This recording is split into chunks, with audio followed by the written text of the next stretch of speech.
Eliza Hartwell's knees hit the frozen mud outside Thornton's general store, her arms wrapped around three shivering children who hadn't eaten in 2 days. The shopkeeper kicked snow at them. The banker's wife laughed. And the whole town of Bitter Creek, Wyoming, watched a widow beg for table scraps while her babies cried. Then a stranger's shadow fell across them, and a rough voice said words that would change everything. "Get up, ma'am. You're done begging." Stay with me until the end. Subscribe and comment which city you're watching from. I want to see how far this story travels. Wyoming Territory. December 1882.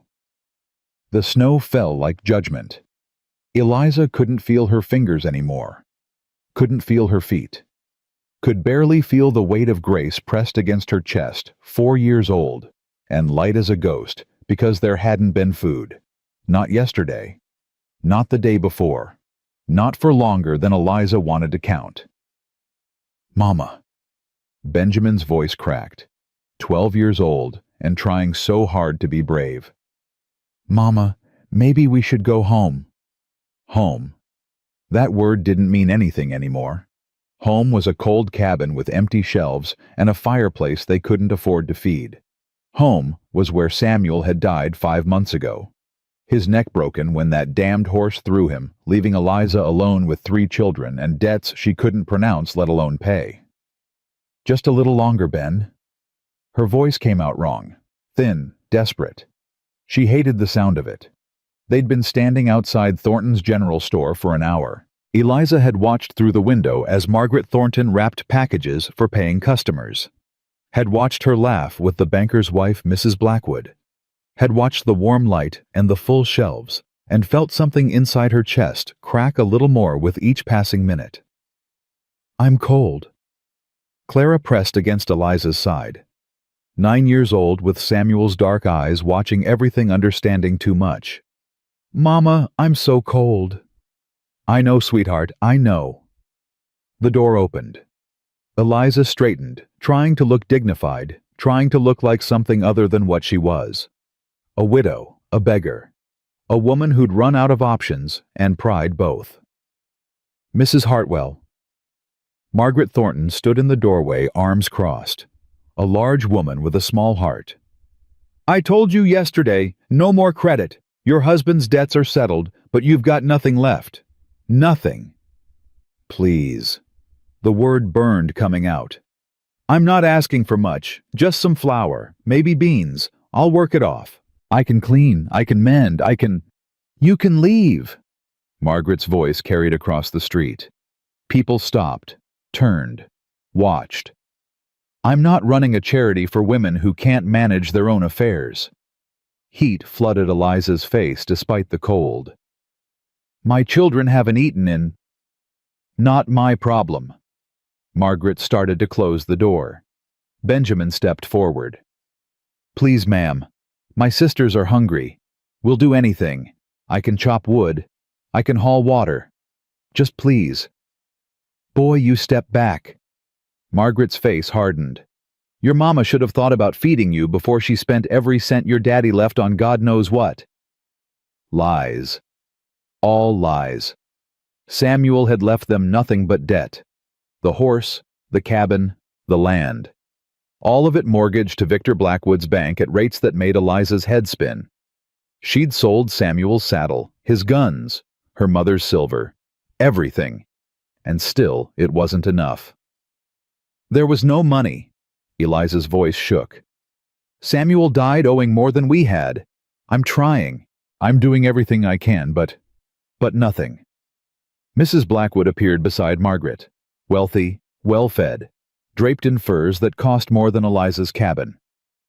"Honestly, Mrs. Hartwell, some people simply aren't meant to survive out here. Perhaps you should consider going back east, finding family, leaving this territory to those of us who can actually manage." Clara made a small sound, not quite a sob. Grace whimpered against Eliza's chest. "I don't have family back east," Eliza heard herself say. "This is our home. Samuel is dead." Margaret said it flat, cold, like stating the weather. And you're dragging these poor children down with you out of sheer stubbornness. Benjamin's hands clenched into fists. Don't talk about my pa like... Benjamin! Eliza grabbed his arm. Don't! But the boy pulled away, tears cutting tracks through the dirt on his face. They're lying, Mama. You didn't spend anything. You sold everything. Everything. And they know it. The whole town knows Pa died with nothing, and they're just being... A rock hit the snow at Benjamin's feet. Eliza's head snapped up. A boy, maybe 14, standing across the street with a handful of stones and a mean smile. The blacksmith's son. She couldn't remember his name. Beggar boy, he called. You and your beggar mama should leave town. Nobody wants you here. Another rock. This one hit closer. Stop it. Eliza moved in front of her children. He's just a child. We're all just pathetic. Someone else. A woman Eliza didn't recognize. Absolutely pathetic. Making those poor children stand in the cold while you beg. Have you no shame? Laughter. More people gathering. Eliza felt the weight of their eyes, their judgment, their complete absence of mercy. Please. Her voice broke. Please, someone. Anything. I can work. I can pay it back. I just need... Grace started crying. Not loud. Just a thin, exhausted sound that made Eliza want to die. And then her knees gave out. She didn't mean to fall. Didn't choose it. Her body simply stopped cooperating, and suddenly she was on the ground, frozen mud soaking through her skirt. Grace still clutched against her chest, and Benjamin and Clara grabbing at her arms, trying to pull her up. Mama, please. Benjamin's voice cracked completely. Mama, get up. Please get up. Someone laughed. Eliza couldn't see who. Couldn't see anything except the gray sky and her children's frightened faces and the certain knowledge that this was it. This was how they died.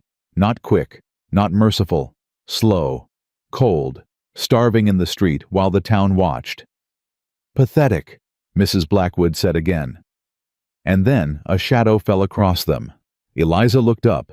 A man, tall, broad-shouldered, wearing a long coat and a hat pulled low. She couldn't see his face clearly, just the hard line of his jaw, and something in his eyes that made her breath catch. He didn't speak, just stood there, a wall between her family and the watching crowd. Move along, stranger. Margaret's voice lost some of its confidence. This doesn't concern you. The man turned his head slowly. Ma'am, I'm going to give you a chance to rethink that statement. His voice was rough. Western. The kind of voice that didn't make threats it couldn't back up. I said move along. Margaret's face reddened. This is my store, my property. If I want this woman and her brats removed, you'll do it yourself. The stranger's hand moved to his hip, not drawing, just resting, but the message was clear. Because if you're asking me to move, ma'am, we're going to have a problem. Silence. Complete. Absolute. Eliza could hear her own heartbeat, could hear Grace's quiet sobs, could hear Benjamin's sharp intake of breath. The stranger took a step forward. Anyone else want to comment? Anyone else want to share their thoughts on this woman and her children? No one spoke. That's what I thought. He turned, and for the first time Eliza saw his face clearly. Maybe 30, maybe older. Hard years lived in hard country. But his eyes were soft, wasn't the right word. Careful, like he was trying very hard not to scare her children more than they already were. Ma'am. He crouched down, putting himself at her level. Can you stand? Eliza tried. Failed. Tried again. Benjamin and Clara pushed from behind, and the stranger caught her arm, gentle, so gentle, she almost cried from that alone, and helped her up. Thank you, she whispered. Thank you, but you shouldn't have... How long since they ate? He wasn't looking at her. He was looking at Grace, at Clara, at Benjamin, who stood trembling with cold and rage and something that might have been hope. 2 days. The admission hurt. Maybe 3, I lose track. The stranger's jaw tightened. Then he turned to Margaret Thornton, who stood frozen in her doorway. "Ma'am, I need supplies. Flour, salt, beans, bacon, coffee. And I need them now." We're closed." "Ma'am?" The stranger's voice dropped. "That wasn't a request." Margaret hesitated, then disappeared inside. Eliza tried to speak, tried to say something, anything that would make sense of what was happening. "I can't pay you. I don't have money. I don't have anything." "Didn't ask you to pay." He was watching the crowd now. They were dispersing, quickly. "Asked you to stand up and keep these children warm until the supplies come out." "But why?" The question burst out. "You don't know us. Don't know me. Why would you?" "Because it's right. Simple as that." He said it like there was no other option, no other choice. "Because watching a woman and her children starve while people laugh is about the worst thing I can imagine. And because I've been hungry before, ma'am. I know what it looks like." Margaret returned with packages, dropped them at the stranger's feet without meeting his eyes. He gathered them up, turned back to Eliza. "Where's your cabin?" 2 miles east." "But sir, I can't accept." "You can, and you will." He handed the packages to Benjamin. "Boy, can you carry these?" Benjamin nodded, struck dumb. "Good. You lead the way. I'll follow with my horse." "Sir, please." Eliza was shaking, from cold, from hunger, from shock. "At least tell me your name. Tell me who—" "Nate." He tipped his hat. "Nathaniel Cross. But Nate's fine." "Mr. Cross." Her voice steadied. "I'm Eliza. Eliza Hartwell. These are my children. Benjamin, Clara, Grace." "Ma'am." He nodded to each of them. Then his eyes returned to her. "Let's get you home before your children freeze." The walk took forever. 2 miles felt like 20. Grace fell asleep against Eliza's shoulder. Clara stumbled twice. Benjamin carried the packages like they were made of gold, his face set in that too adult expression that made Eliza's heart hurt. Nate walked beside them. Didn't speak much, just kept pace, leading a rangy paint horse that looked as worn as its rider. When the cabin came into view, small, shabby, missing shingles on the roof, Eliza felt shame wash over her again. "It's not much. It's home." Nate said it simple. "That's enough." Inside, the temperature wasn't much better than outside. The fire had died hours ago. No wood left to feed it. Nate took one look around and nodded like he'd expected exactly this. "You got an axe?" "Behind the cabin, but Mr. Cross—" "Nate." "Nate." She tried the name. It felt strange, familiar and foreign at once. "You've done enough, more than enough. You don't need to—" "Ma'am, when's the last time you ate?" Eliza opened her mouth, closed it, couldn't remember. "That's what I thought." He moved to the door. "Benjamin, you come help me. Clara, you help your mama get that stove going. Grace, you sit right there and don't move." And just like that, her children had orders, structure, something to do besides be scared and hungry. Benjamin followed Nate outside without question. Clara began gathering kindling from the small pile by the stove. Grace curled up in the rocking chair, watching everything with wide eyes. Eliza stood in the middle of her cold cabin and felt tears start. Hot, angry, grateful, terrified. Everything at once. "Mama!" Clara's small hand slipped into hers. "Is he going to stay?" "I don't know, sweetheart." "I hope he does." The girl's voice was so quiet, so careful. "I hope he stays forever." Outside, the sound of an axe biting wood. Steady, rhythmic. The sound of someone who knew what he was doing. Eliza moved to the window, watched Nate swing the axe while Benjamin stacked split wood. The man moved with easy efficiency, no wasted motion. Benjamin watched him like he was memorizing every movement. 20 minutes later, they came back inside arms loaded with firewood. Nate had Benjamin start the fire while he unpacked the supplies Margaret had grudgingly provided. "You got a cook pot?" "Yes." Eliza found her voice, found her spine. "I can cook. You don't need to." "Ma'am, when's the last time you stood long enough to cook a meal?" Silence. "Right." He found the pot himself.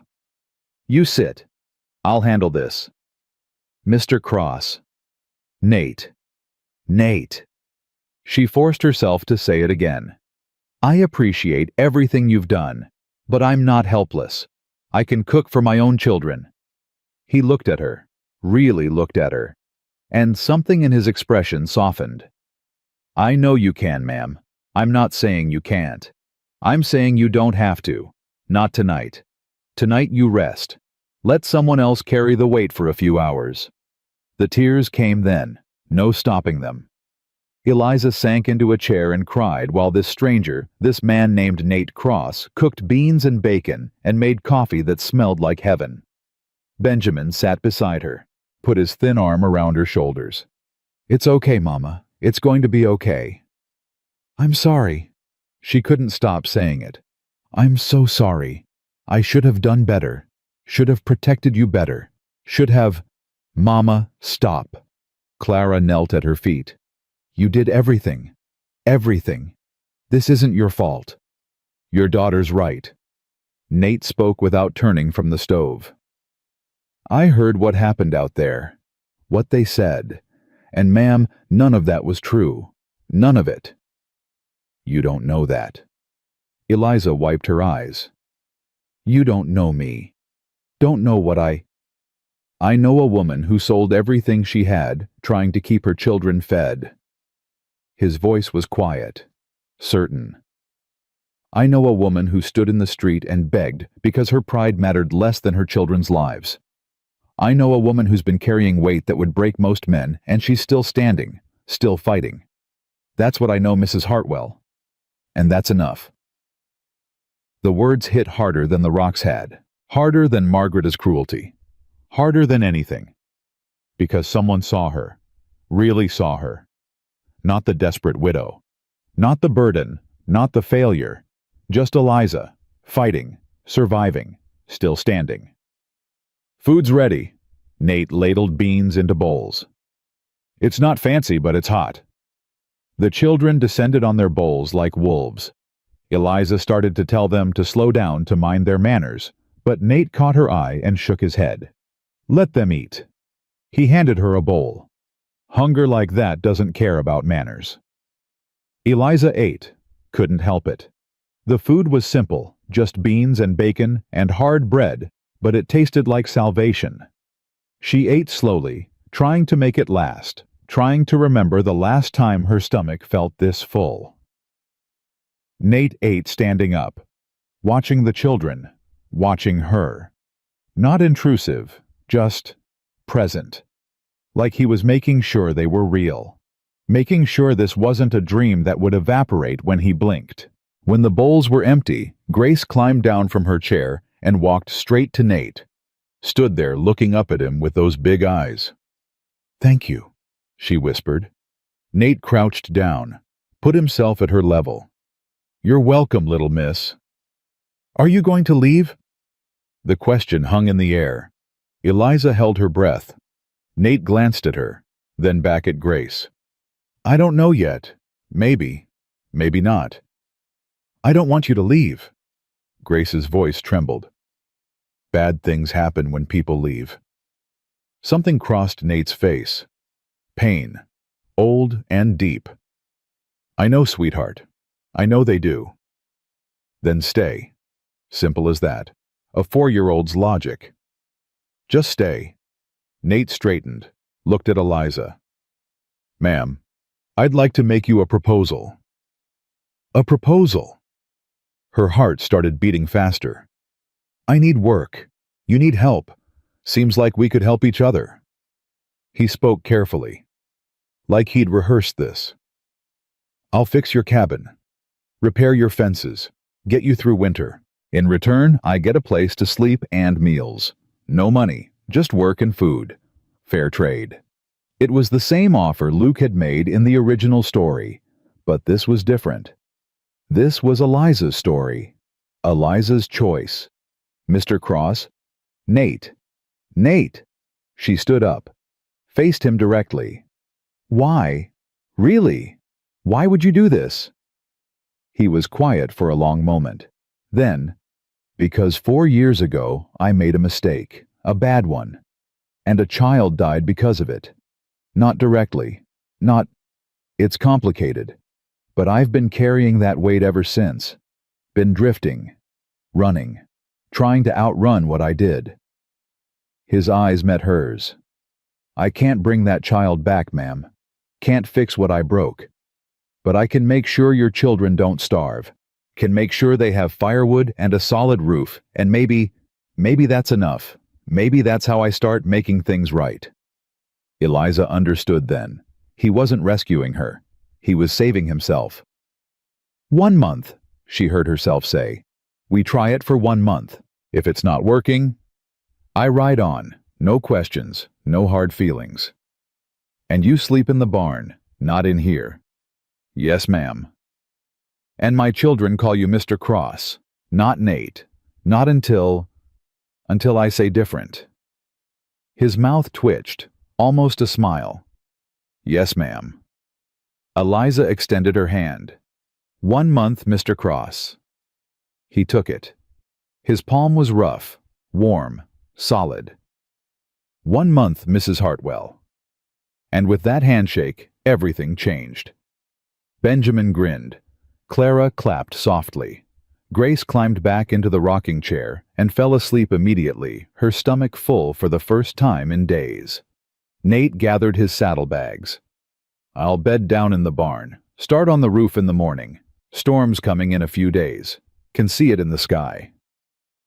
Mr. Cross. Eliza stopped him at the door. Thank you. I don't have words for what you did today, what you're doing. Just thank you. He tipped his hat. Ma'am, you don't owe me thanks. You owe me nothing. This is just 2 people helping each other survive. That's all. But it wasn't all. They both knew it. Something had shifted. Something had started that neither of them could name yet. When he left, Eliza sank back into her chair and looked at her sleeping children. Full bellies, warm cabin, a stranger in the barn who'd chosen to stay. Outside, the snow began to fall again, but for the first time in 5 months, Eliza Hartwell wasn't afraid of winter. She was afraid of something else entirely. She was afraid of hoping. Dawn came cold and gray, and Eliza woke to the sound of hammering. She sat up too fast, head spinning from yesterday's strange abundance of food. For a moment she couldn't place the sound, couldn't remember why her cabin felt warmer than it had in weeks. Then it came back. Nate Cross. The stranger who'd stood between her children and the town's cruelty.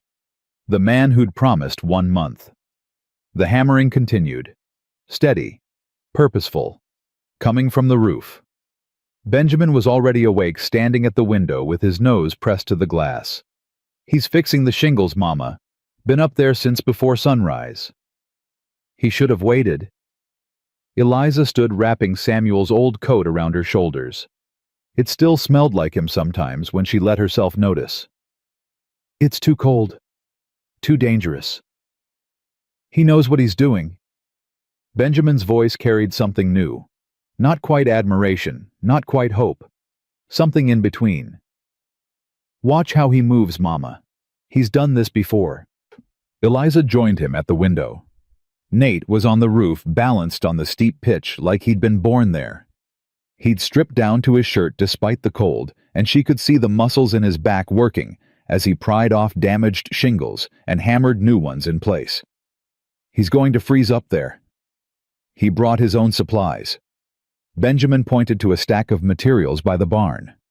Shingles, nails, tar. He must have bought them yesterday after everything. Used his own money. Guilt twisted in Eliza's stomach. We can't afford to pay him back. He didn't ask us to. Clara appeared beside them, Grace still asleep on her hip. The 9-year-old had taken to carrying her little sister everywhere like she was afraid to let her go. That's what makes him different, Mama. He didn't ask for anything. The hammering stopped. Nate straightened, surveying his work, then climbed down with the easy confidence of someone who'd spent years doing hard things in hard places. When he reached the ground, he looked up and caught them watching. Raised one hand in a brief wave. Benjamin waved back eagerly. Clara lifted Grace's small hand and waved it for her.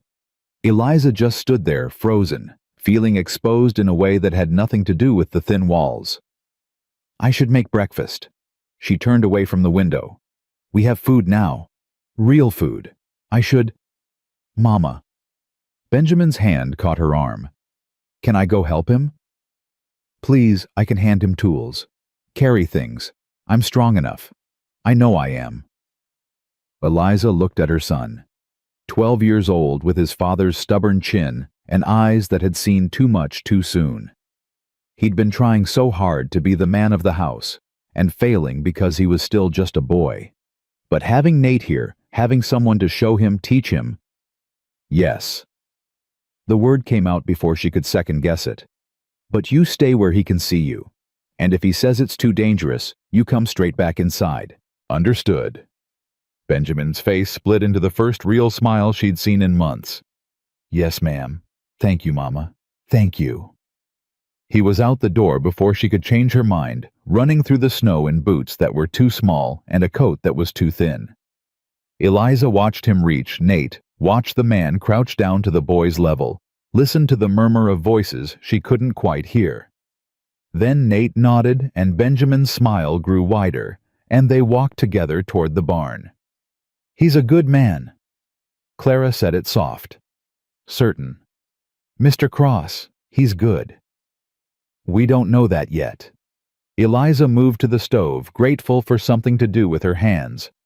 We don't know anything about him. We know he stopped them from hurting us. Clara set Grace down carefully. We know he didn't have to, but he did anyway. That's enough, isn't it? Was it? Eliza didn't know anymore. 5 months ago, she'd known what was enough. Samuel's love had been enough. Their small cabin and struggling ranch had been enough. The promise of tomorrow had been enough. Then Samuel died, and the definition of enough had shifted. Shrunk. Became simply enough food to keep the children alive. Enough firewood to keep them from freezing. Enough pride to face another day of failure. Now this stranger was redefining enough again, and Eliza didn't know how to feel about it. She made oatmeal with the supplies Nate had bought. Real oatmeal, not the thin gruel she'd been stretching for weeks. Added a precious spoonful of honey. The smell alone made her stomach clench with remembered hunger. Grace woke up and stumbled to the table, rubbing her eyes. Is Mr. Cross still here? He's outside with Benjamin. Eliza set a bowl in front of her daughter. Eat slowly, sweetheart. Your stomach's not used to... Grace was already shoveling oatmeal into her mouth, pausing only to breathe. Clara ate almost as fast, both of them silent with concentration. Eliza forced herself to eat too, though every bite felt like theft. This was Nate's money. Nate's charity. Even if he called it something else, even if he pretended it was fair trade, they both knew the truth. She was dependent on him now. Completely. And that scared her more than the hunger had. The door opened. Benjamin and Nate stomped inside, bringing cold air and the smell of fresh-cut wood. Mama, you should see. Benjamin's words tumbled over themselves. Mr. Cross is building a wood shelter, a real one with a roof and everything so the firewood stays dry, and he's teaching me how to measure and cut and... Slow down. Eliza couldn't help smiling at her son's enthusiasm. Breathe first, talk second. Nate hung his hat by the door. Morning, ma'am. Hope we didn't wake you with the noise. You didn't. Lie. She'd been awake the moment the hammering started. There's oatmeal if you're hungry. Appreciate it. He moved to the basin, washed his hands with the efficient movements of someone used to hard work. Roof's about half done. Should have it finished by tomorrow if the weather holds. You don't need to, Eliza started. Ma'am, we had an agreement. Nate dried his hands on the towel hanging by the basin. 1 month. I fix things, you feed me. I'm keeping my end of the bargain. You planning to keep yours? It wasn't accusatory, just factual, but it still made Eliza's face heat. Of course, I just meant, then we're square. He accepted the bowl she handed him. This smells good, Mrs. Hartwell. Thank you. They ate in silence. Not uncomfortable exactly, but waited. Like everyone was aware they were performing some new ritual establishing patterns that would define the next month. Grace broke the silence. Mr. Cross, do you have children? Grace. Eliza's tone was sharp. That's not appropriate to ask. It's all right. Nate set down his spoon. No, little miss. I don't have children, never married, never had the chance to settle down long enough. Why not? Grace's curiosity was relentless. Don't you want to? Grace enough. No, ma'am, it's fine. Nate looked at the 4-year-old with something like sadness in his eyes.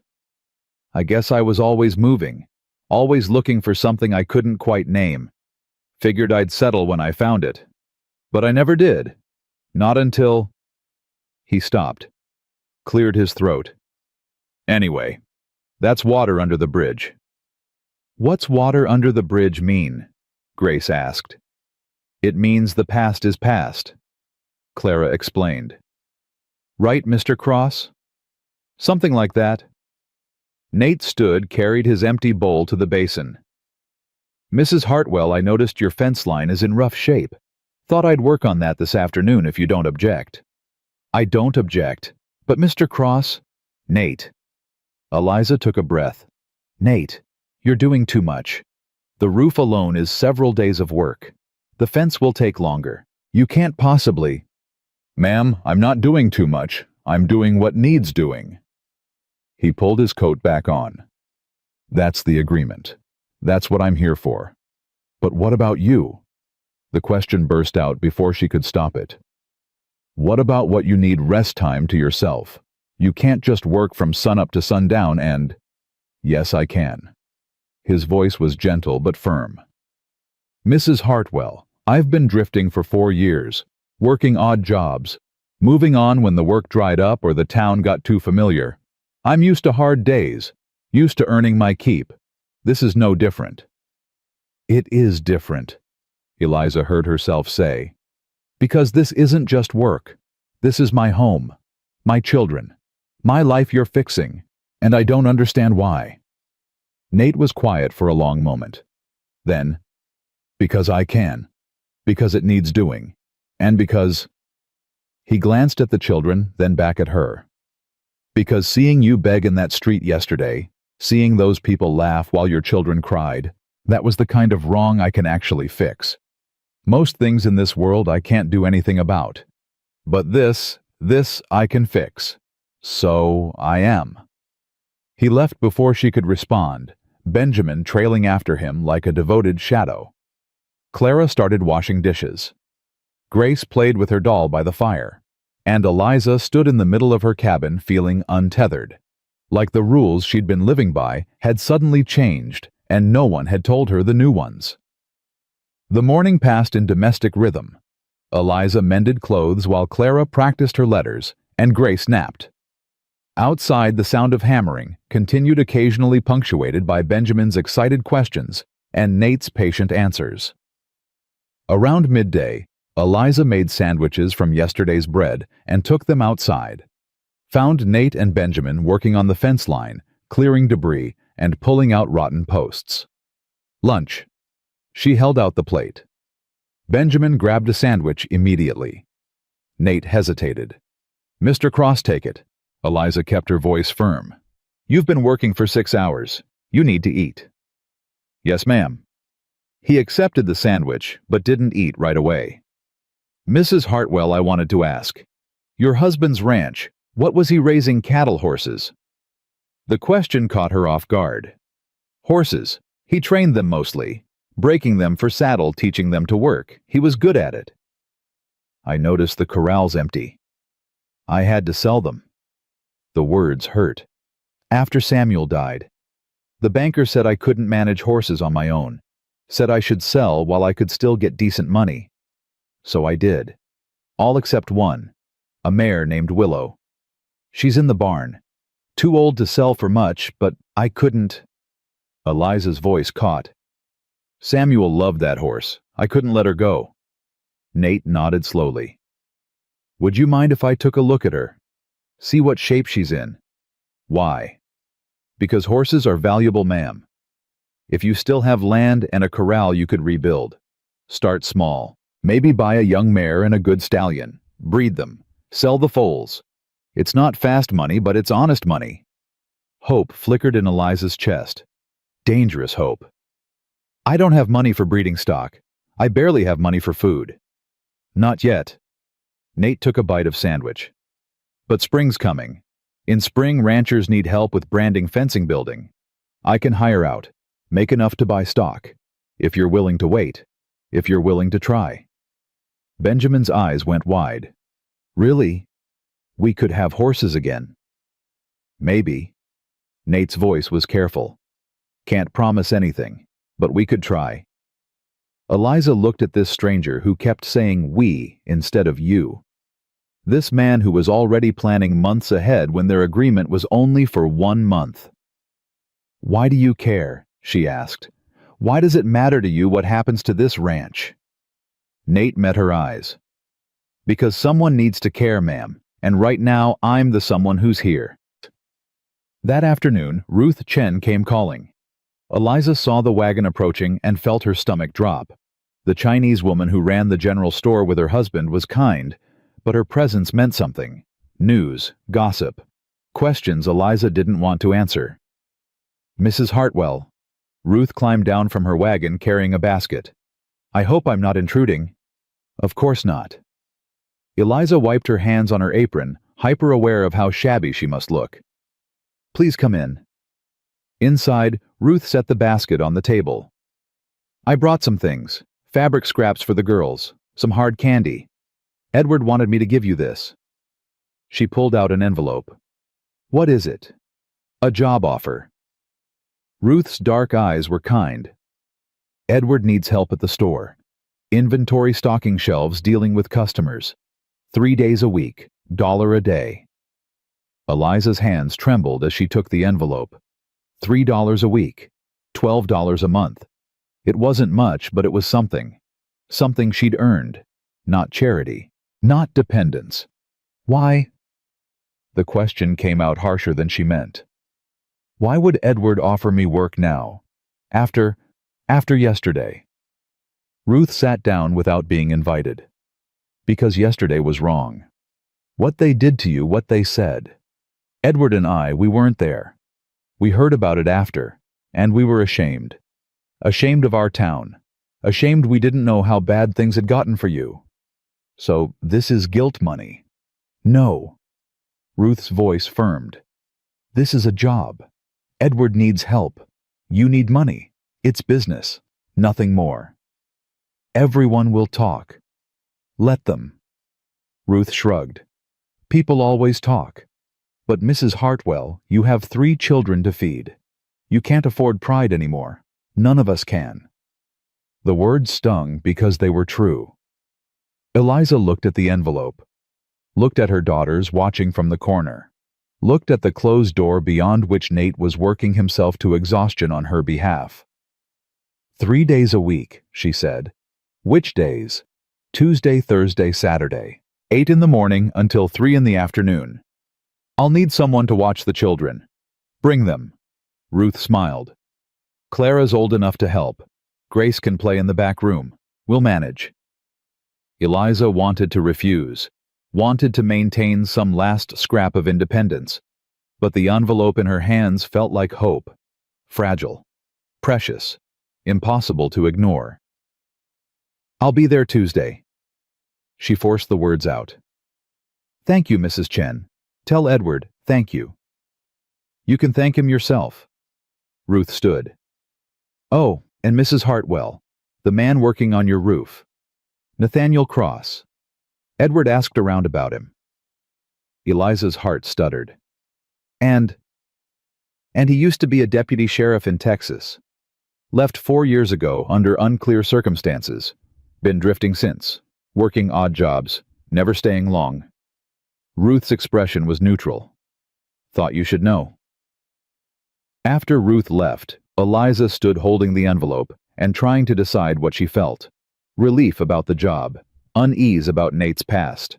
Gratitude mixed with resentment that people were suddenly offering help after months of silence. Clara touched her arm. Mama. Is it good news? Yes, sweetheart. It's good news. I have a job. We'll have money coming in. That's wonderful. Clara's smile was tentative. Does that mean Mr. Cross can leave now, since we'll have money? The question hit like a fist. I don't know. Maybe. I don't want him to leave. Grace appeared beside them. He's nice, and he makes Benjamin smile again, and he fixed the roof so we don't get wet when it rains. Why would we want him to leave? We wouldn't. Clara shot Eliza a look, an adult look on a 9-year-old's face. Right, Mama. We want him to stay. Did they? Did she? Eliza didn't know anymore. Yesterday she'd been desperate. Today she had food and firewood and a job offer. Tomorrow she might have choices again. Independence. The ability to stand on her own. But the thought of Nate leaving, of going back to managing everything alone, of watching Benjamin's smile fade and Grace's hope dim, that thought hurt worse than the hunger had. That evening, Nate came in after dark, exhausted and filthy. Benjamin was asleep on his feet, but grinning proud of a full day's work. Fence is about half done. Nate washed his hands, his movements slow with fatigue. Should have it finished in a few days. Then I'll start on the barn door. It's hanging crooked.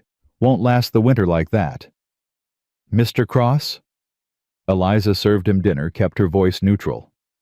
I received a job offer today at Chen's General Store, 3 days a week. Nate looked up. That's good news, ma'am. Real good news. It is. She paused. It means I'll have income. Steady income. Which means you don't need to stay. If you don't want to, I'll be able to manage now. The words hung in the air.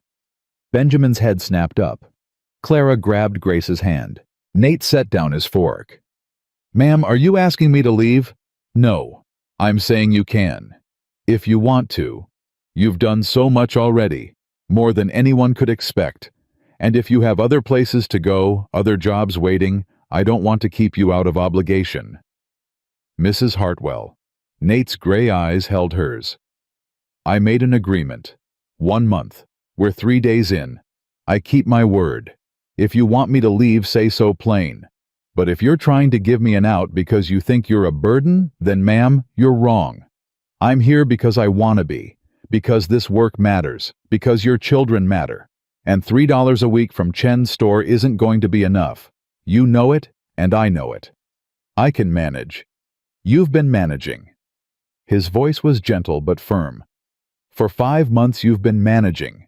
Barely. Selling everything. Going hungry. Begging in the street. That's not managing, ma'am. That's drowning slow. And I'm not going to stand by and watch you drown when I can help. Why? The question burst out. Why do you care so much you don't know us, don't owe us anything? So why? Nate was quiet for a long moment. Then, 4 years ago I shot a man. He was robbing a bank, had a gun, took a hostage.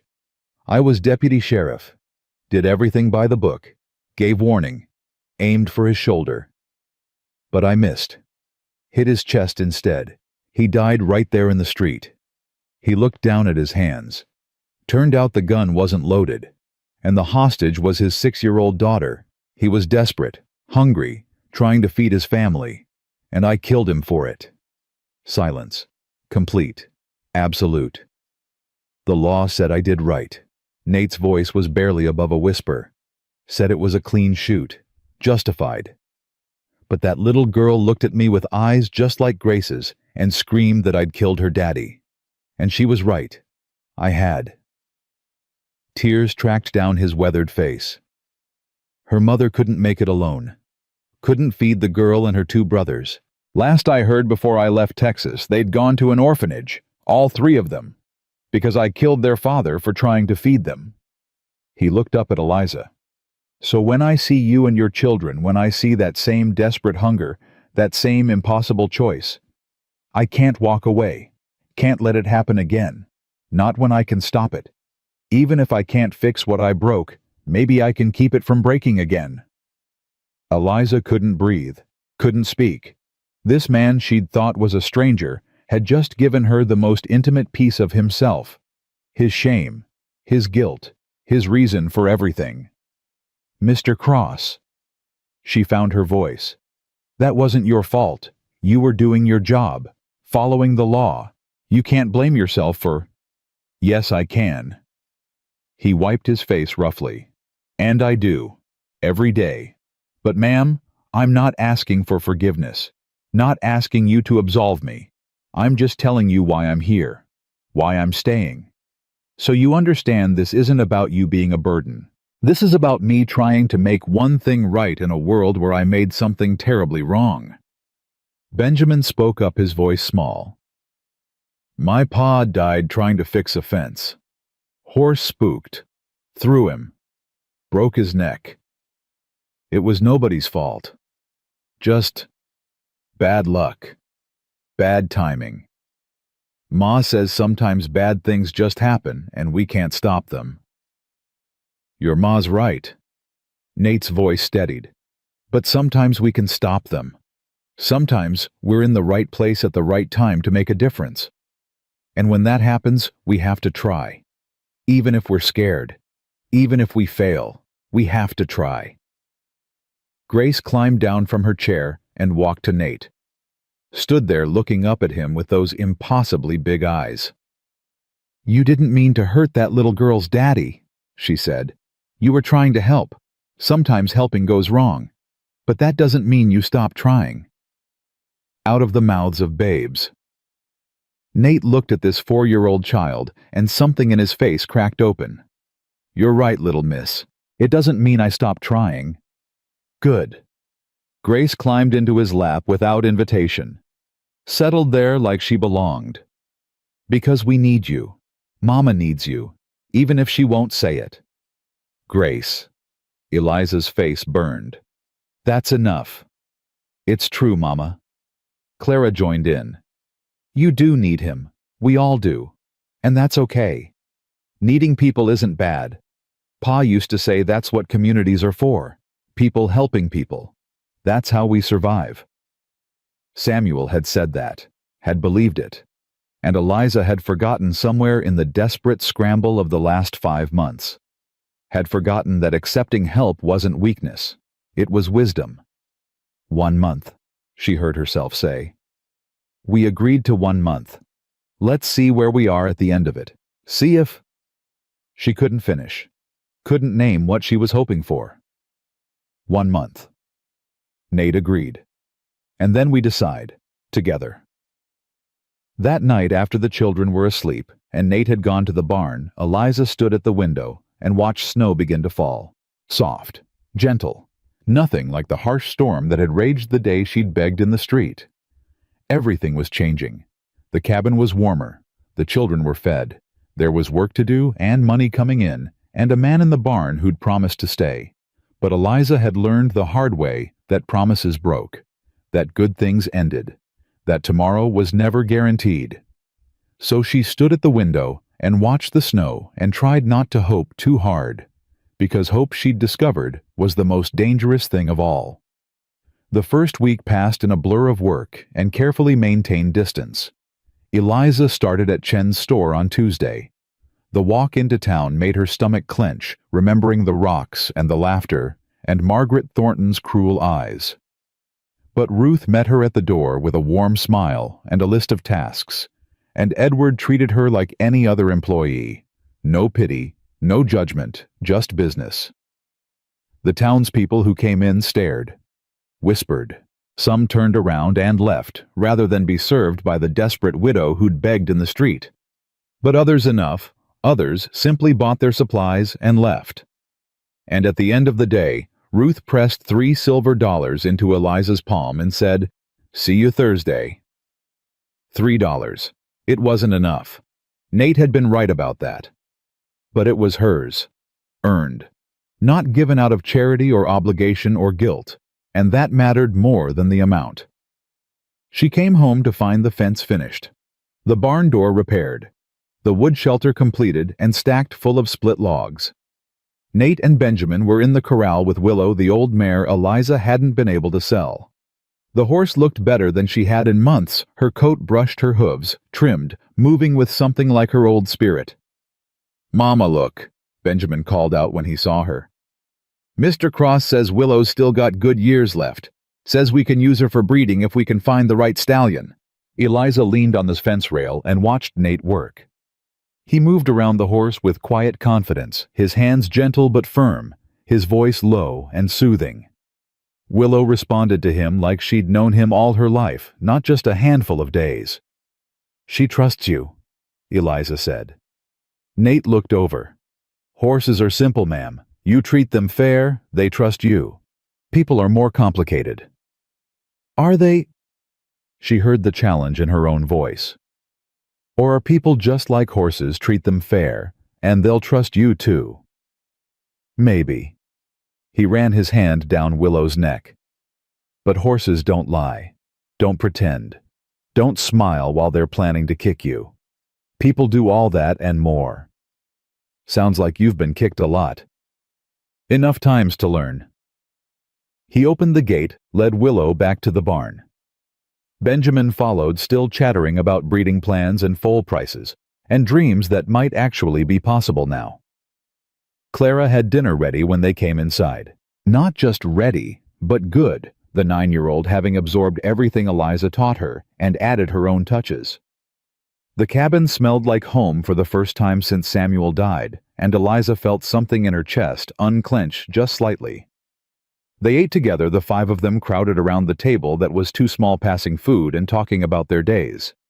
Benjamin described everything he'd learned about fence building. Clara reported that Grace had finally learned to tie her own shoes. Grace demonstrated proud and beaming. Nate was quiet, mostly listening, occasionally answering direct questions, but never volunteering much about himself. He'd given them his worst secret that first night, and since then had retreated into careful politeness. Present, but distant. There, but not quite. It bothered Eliza more than she wanted to admit. After dinner, Nate helped Benjamin with arithmetic while Eliza mended, and Clara read to Grace from the one book they'd managed to keep. A collection of fairy tales with a cracked spine and water-stained pages, but the words still worked. The stories still transported. "Mr. Cross," Benjamin said, staring at his slate, "how do you figure percentages Mama tried to explain but I don't understand?" "Let me see." Nate leaned over the boy's shoulder. "All right. Say you've got 100 head of cattle. 20% die in winter. How many you lose?" Benjamin screwed up his face in concentration. 20. That's right. Now how'd you figure that? Because 20% means 20 out of every 100. Exactly. Nate tapped the slate. It's just division, son. Taking the whole and breaking it into parts. Once you understand that, the rest is easy. Son. The word slipped out so naturally that Eliza wasn't sure Nate even noticed, but Benjamin did. His face lit up like Christmas morning and he bent over his slate with renewed determination. "I'll get it, Mr. Cross. I promise I'll get it." "I know you will." Nate stood, stretched, winced at something in his back. "You're smart, Benjamin. Smarter than you think. Just takes practice." He was good with them.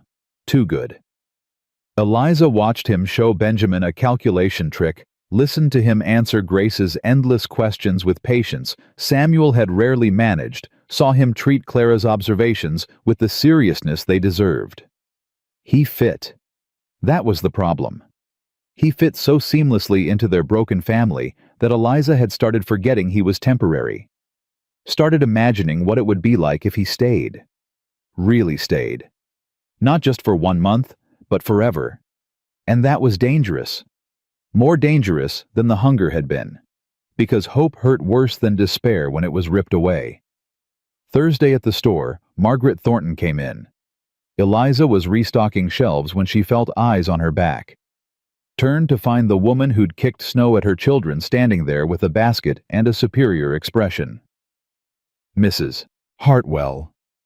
Margaret's voice dripped false sweetness. How nice to see you've found employment. I'm sure Edward is very generous to take on someone with your limited experience. Ruth appeared beside Eliza instantly. Mrs. Thornton, what can we help you with today? I need flour, 5 pounds, and sugar, and I'd prefer if she didn't handle it. Margaret's eyes never left Eliza's face. I'm very particular about cleanliness. The insult was clear. Eliza's hands clenched into fists, nails digging into her palms. But before she could speak, Ruth stepped forward. Mrs. Thornton Eliza is my employee. If you don't want her assistance, you're welcome to shop elsewhere. Excuse me. Margaret's face reddened. I've been shopping here for 10 years. You can't. I can and I am. Ruth's voice stayed calm but firm. Edward and I run this store. We choose who we employ, and we choose who we serve. If you can't treat our employees with basic respect, then we don't want your business. Margaret sputtered. This is outrageous. Wait until my husband hears. Tell him. Edward appeared from the back room. Tell him I said he's welcome to take his business to the next town, 40 miles south. I'm sure they'll appreciate the ride. Margaret stared at them both, clearly expecting someone to back down. When no one did, she grabbed her basket and stormed out, slamming the door hard enough to rattle the windows. Eliza released a breath she hadn't known she was holding. You didn't have to do that. She's a good customer. You'll lose money. Some money isn't worth having. Edward's lined face was serious. What happened to you in that street, Mrs. Hartwell, that was wrong? Ruth and we can't undo it. But we can make sure it doesn't happen again. Not in our store. Thank you. The words felt inadequate. Thank you both. No thanks needed.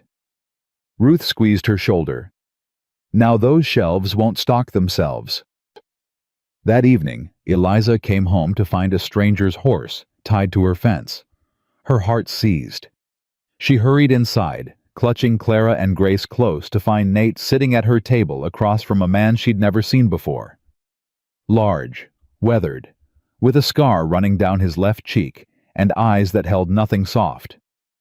Benjamin was pressed into the corner, silent and scared.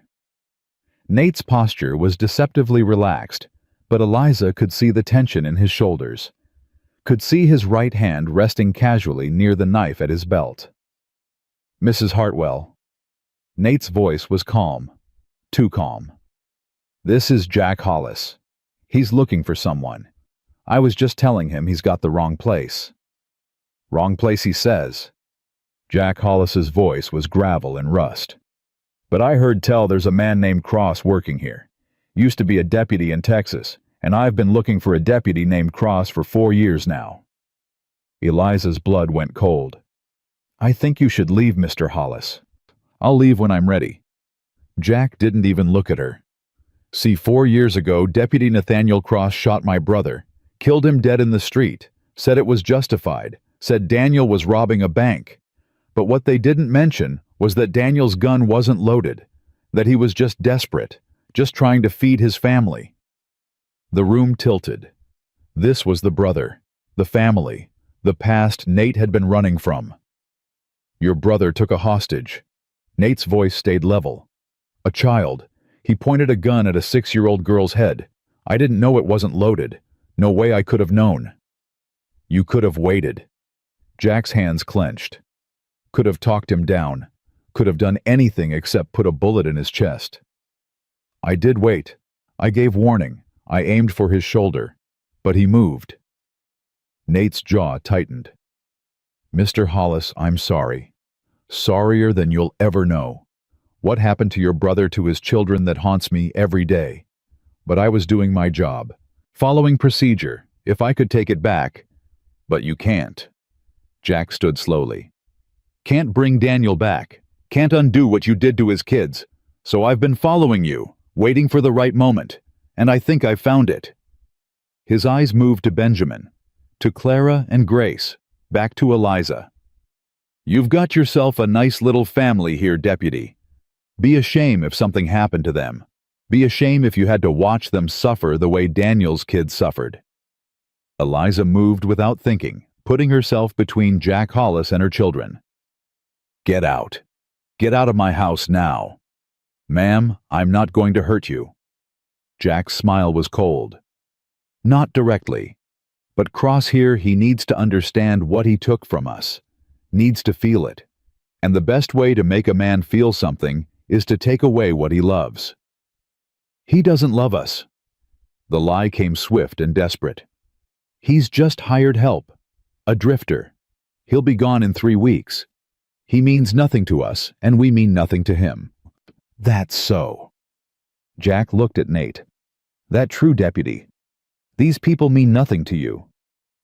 Nate's gray eyes met Eliza's, held them, and she saw everything he'd been hiding.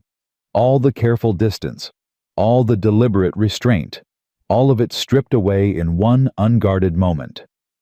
No, he said quietly. That's not true. Nate, don't.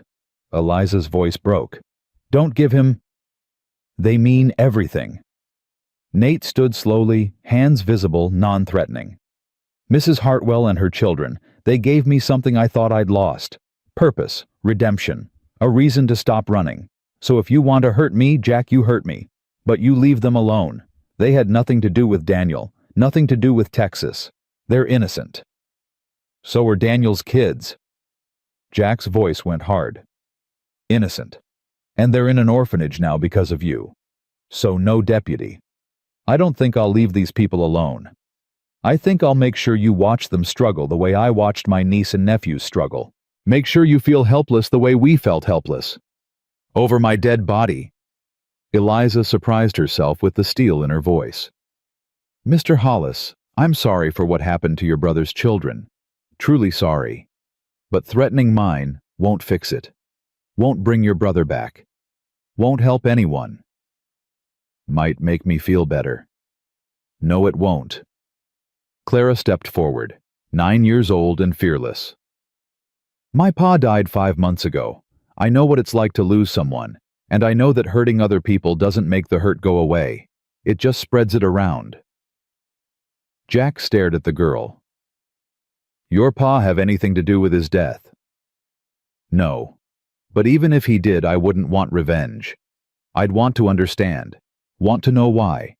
Want to make sure it never happened again. Clara's voice shook but held. That's what my pa would want. Not more pain, just understanding. Something flickered across Jack's scarred face. Not quite regret. Not quite sympathy. But something. You're a smart girl, he said finally. Smarter than me, probably. He looked at Nate. This isn't over, Deputy. I'm not going to hurt these people today. But I'm not done with you either. Daniel deserves justice, and I mean to get it. Then turn me in. Nate spread his hands. I'll go peacefully. Face whatever charges you want to bring, but leave them out of it. There are no charges, you know that. The law said you did right. Jack moved to the door. So I have to make my own justice, and I will. When you least expect it. When you've gotten comfortable. That's when I'll take from you what you took from Daniel. He left. The door closed. And Eliza's legs gave out. Nate caught her before she hit the floor, his strong arms suddenly around her, supporting her weight. I'm sorry. God, Eliza, I'm so sorry. I should have left. Should have known he'd track me down eventually. I've put you and your children in danger and... Stop! Eliza found her voice. Just stop talking and let me think. But thinking was impossible with her heart racing, and her children scared, and this man who'd become essential suddenly revealed as dangerous.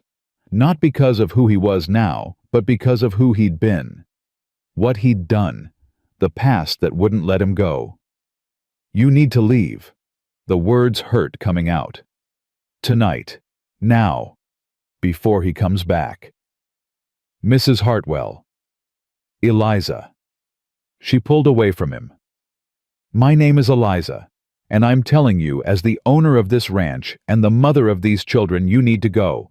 I can't risk them. Can't risk him coming back and what? Benjamin's voice was fierce. Mama, Mr. Cross didn't do anything wrong. He was protecting people, doing his job. You can't blame him for that man's brother being desperate. I'm not blaming him. I'm protecting you. We don't need protecting from Mr. Cross. Clara joined her brother. We need protecting from men like Jack Hollis. And Mr. Cross is the only one here who can do that. Grace started crying. Not loud. Just soft, broken sobs that tore Eliza's heart. I don't want Mr. Cross to leave.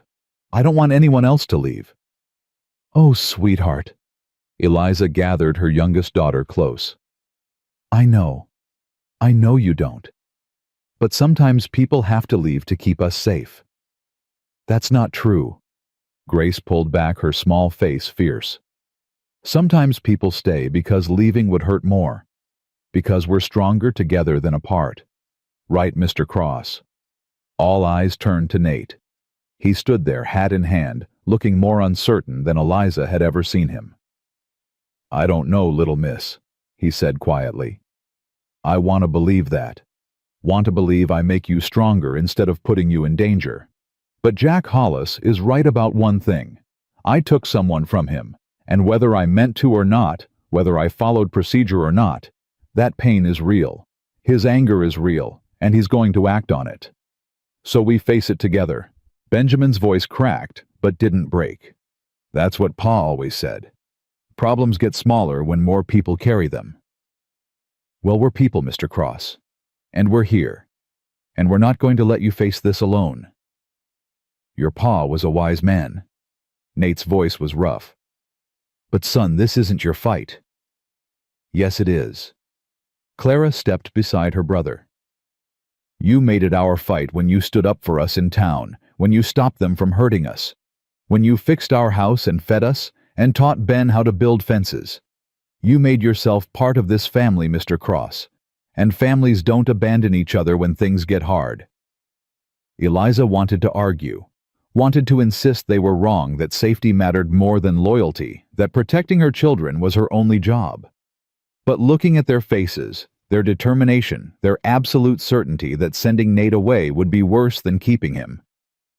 She couldn't do it. Couldn't send him back into the cold and the loneliness and the running. Couldn't take away the first good thing any of them had found in months. One condition, she heard herself say. If Jack Hollis comes back, if he threatens my children directly, you leave. Immediately. No arguments, no discussion. You take your horse and you ride away and you let him follow you instead of hurting them. Can you agree to that? Nate's eyes held hers. Yes, ma'am. I can agree to that. Then you stay. The words felt like stepping off a cliff. You stay, and we figure this out together. But Nate, she used his first name deliberately. If anything happens to my children because of this, I'll never forgive you. Or myself. Nothing's going to happen to them. His voice carried absolute conviction. I promise you that, Eliza.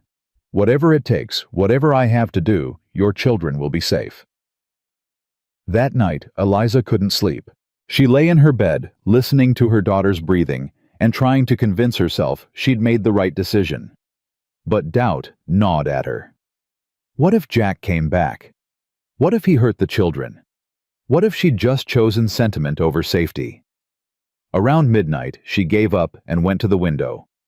Found Nate sitting outside, the barn rifle across his knees, keeping watch. He'd probably been there since they all went to bed. Would probably stay there until dawn. She wrapped Samuel's coat around her shoulders and went out. The snow crunched under her bare feet, cold and sharp, but she barely felt it. You should be asleep, Nate said without turning. So should you. Can't. Not with Jack Hollis knowing where to find us. Eliza sat beside him, close enough to feel his warmth, but not quite touching. Tell me the truth. Is he going to come back? Yes.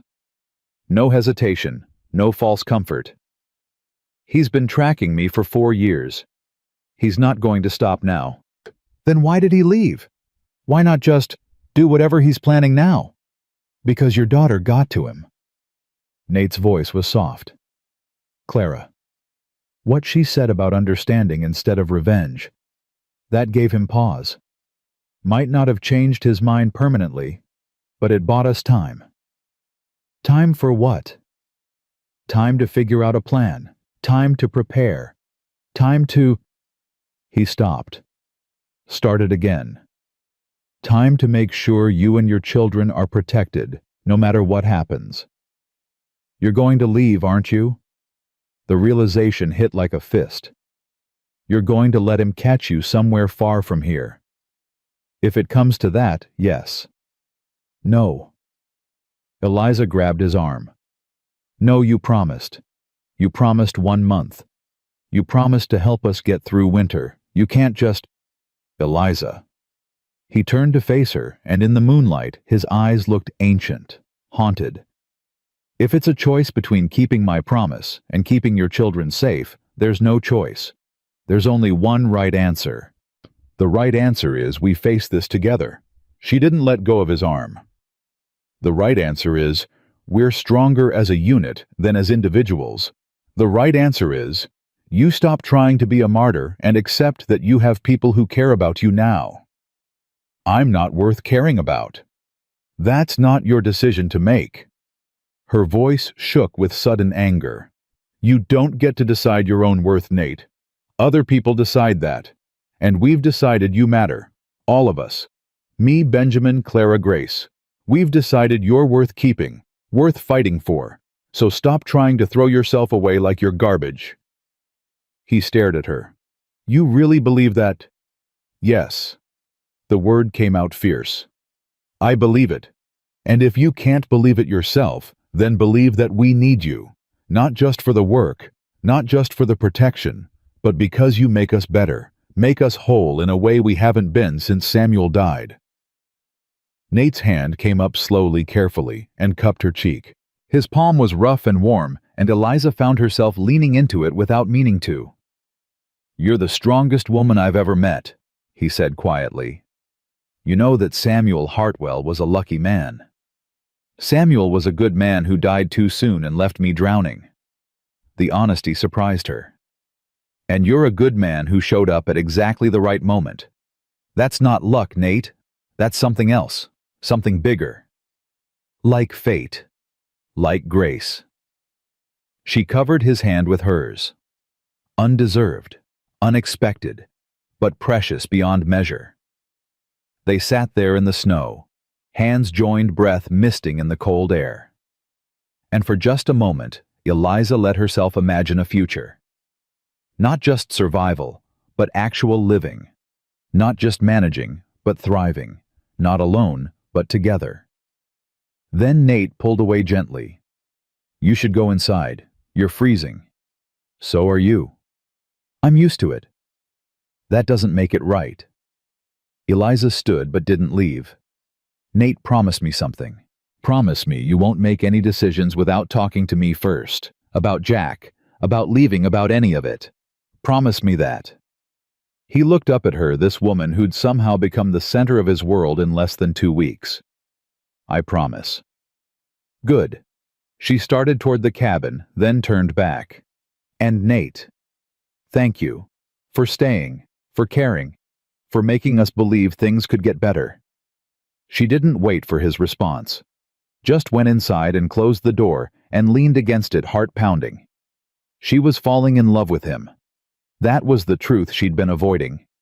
Falling in love with a man who wasn't her husband, who came with dangerous baggage, who might leave at any moment. And she had no idea if that made her brave or foolish, or some terrible combination of both. 3 days passed with no sign of Jack Hollis, and the waiting was worse than any confrontation could have been. Nate barely slept. Eliza would wake in the middle of the night and see lamplight in the barn, or find him sitting on the porch with his rifle watching the horizon, like he could will danger away through sheer vigilance. He worked during the day with the same focused intensity, finishing the barn repairs and starting on the corral fence, always positioning himself where he could see anyone approaching. Benjamin shadowed him constantly now, less like a student and more like a deputy, scanning the landscape with the same wary attention. The boy had lost something in Jack Hollis's visit. Not innocence exactly, but the last remnants of childhood certainty that adults could keep bad things from happening. "Mr. Cross," Benjamin said on the third morning, handing Nate a hammer. "If that man comes back, what are we going to do?" "We're going to handle it." Nate drove a nail with 3 precise strikes. "Don't you worry about that." "But how he wants to hurt you. Wants to hurt us to hurt you. How do you handle someone like that?" Nate set down the hammer. "Son, some men are carrying so much pain, they don't know what to do with it except spread it around. Jack Hollis is one of those men. His brother died and Jack thinks revenge will make that hurt less. It won't, but he has to figure that out himself. What if he doesn't figure it out before he does something terrible? Then I stop him. Simple as that." Nate's voice carried absolute certainty. "Whatever it takes, I stop him. But Benjamin, I need you to promise me something. If things go bad, if Jack shows up and there's trouble, you get your mother and sisters and you run. Don't try to help me. Don't try to be brave. Just run and don't look back." "But promise me." Nate's gray eyes were steel. "Your pa died and left your mama alone. I'm not going to be responsible for you dying and leaving her with nobody. You're the man of this family's son. That means protecting the women, even if it means running, even if it means leaving me behind. You understand?" Benjamin's jaw worked. "Yes, sir, I understand." "Good." Nate picked up the hammer again. "Now hand me those nails. This fence won't build itself." Inside the cabin, Clara was teaching Grace to read, while Eliza prepared for her Saturday shift at Chen's store. The 9-year-old had taken over most of the household management without being asked, seeming to understand that her mother's mind was elsewhere, consumed with worry about Jack Hollis and what his return would mean. "Mama," Clara said, not looking up from the book, "are you in love with Mr. Cross?" Eliza's hands froze in the middle of braiding her hair. "What kind of question is that?" "A honest one." Clara kept her eyes on the page. "You look at him different now, and you say his name different, like it means something." "Clara, that's not appropriate." "I don't mind if you are." The girl finally looked up. "In love with him, I mean. Pa's been gone 5 months. That's a long time to be alone. And Mr. Cross is good. He takes care of us, makes you smile. I think Pa would approve." "Your father hasn't even been gone half a year." Eliza's voice came out harsher than she meant. "How can you talk about me replacing him so easily?" "I'm not talking about replacing him." Clara's voice stayed calm, adult, in a way that made Eliza's heart hurt. "Nobody could replace Pa, but Mr. Cross doesn't have to replace him to still be important, to still matter, to still be someone worth loving." Grace looked between them, confused. "I love Mr. Cross. He's nice to me. Is that wrong?" "No, sweetheart." Eliza gathered her youngest daughter close. "That's not wrong. It's just complicated." "Why?" Grace's logic was relentless. "If someone's nice and makes you happy and helps you, why is loving them complicated?" "Because love meant vulnerability. Because love meant depending on someone who might leave. Because love meant giving someone the power to destroy you. And Eliza had already been destroyed once. She couldn't survive it again. But she couldn't explain that to a 4-year-old, so she just kissed Grace's forehead and said, "Sometimes grown-up feelings are hard to explain, baby. Just trust that Mama knows what she's doing." Clara's eyes said she didn't believe that for a second, but she went back to the reading lesson without argument. At Chen's store, the day started normal enough. Eliza restocked shelves, helped customers, swept floors. Edward had her working the register, now trusting her with money and calculations, treating her like a valued employee rather than an act of charity. It felt good. Felt like dignity slowly being restored. Then Victor Blackwood walked in. Eliza's stomach dropped. The banker who held the mortgage on her land, who'd refused to extend her loan after Samuel's death, who'd looked at her desperation and seen opportunity rather than humanity. He was a tall man with silver hair and expensive clothes, carrying himself with the assurance of someone who'd never worried about money a day in his life. "Mrs. Hartwell?" His voice was smooth, cultured. "How unexpected to see you here." "Mr. Blackwood." Eliza kept her voice neutral. "What can I help you find?" "Actually, I came to speak with you." He glanced around the empty store. Ruth and Edward were in the back room. "About your property. The mortgage is current." Eliza's hands clenched. "I've made every payment since Samuel died." "Barely." Victor's smile was thin. "You're surviving month to month, Mrs. Hartwell. One bad winter, one sick child, one unexpected expense, and you'll default. We both know it." "What's your point?" "My point is, I'd like to make you an offer. A generous one. I'll buy your property for $2,000. That's well above market value for a struggling ranch with a widow owner. You could take that money, move somewhere civilized, give your children actual opportunities instead of—" "No." The word came out flat, hard. "My property is not for sale." "Mrs. Hartwell, be reasonable." "I said no." Eliza stepped closer, dropping her voice so any customers who might enter wouldn't hear.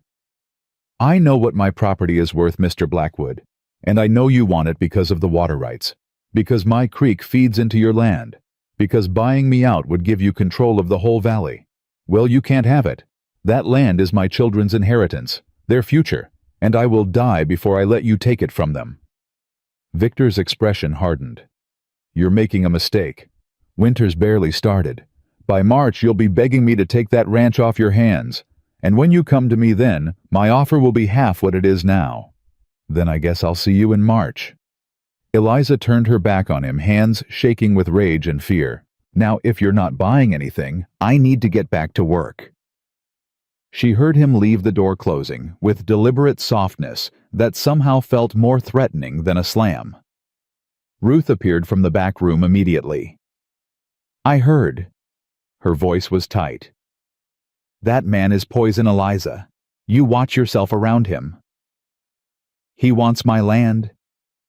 "He wants everyone's land."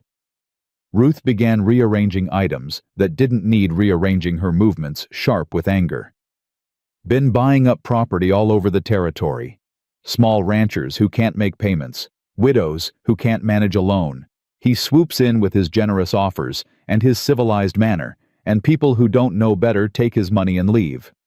Then he consolidates the land, controls the water, and charges everyone else whatever he wants.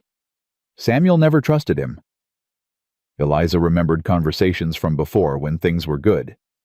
Said any man who smiled that much while talking about money was hiding something rotten underneath. "Your husband was right."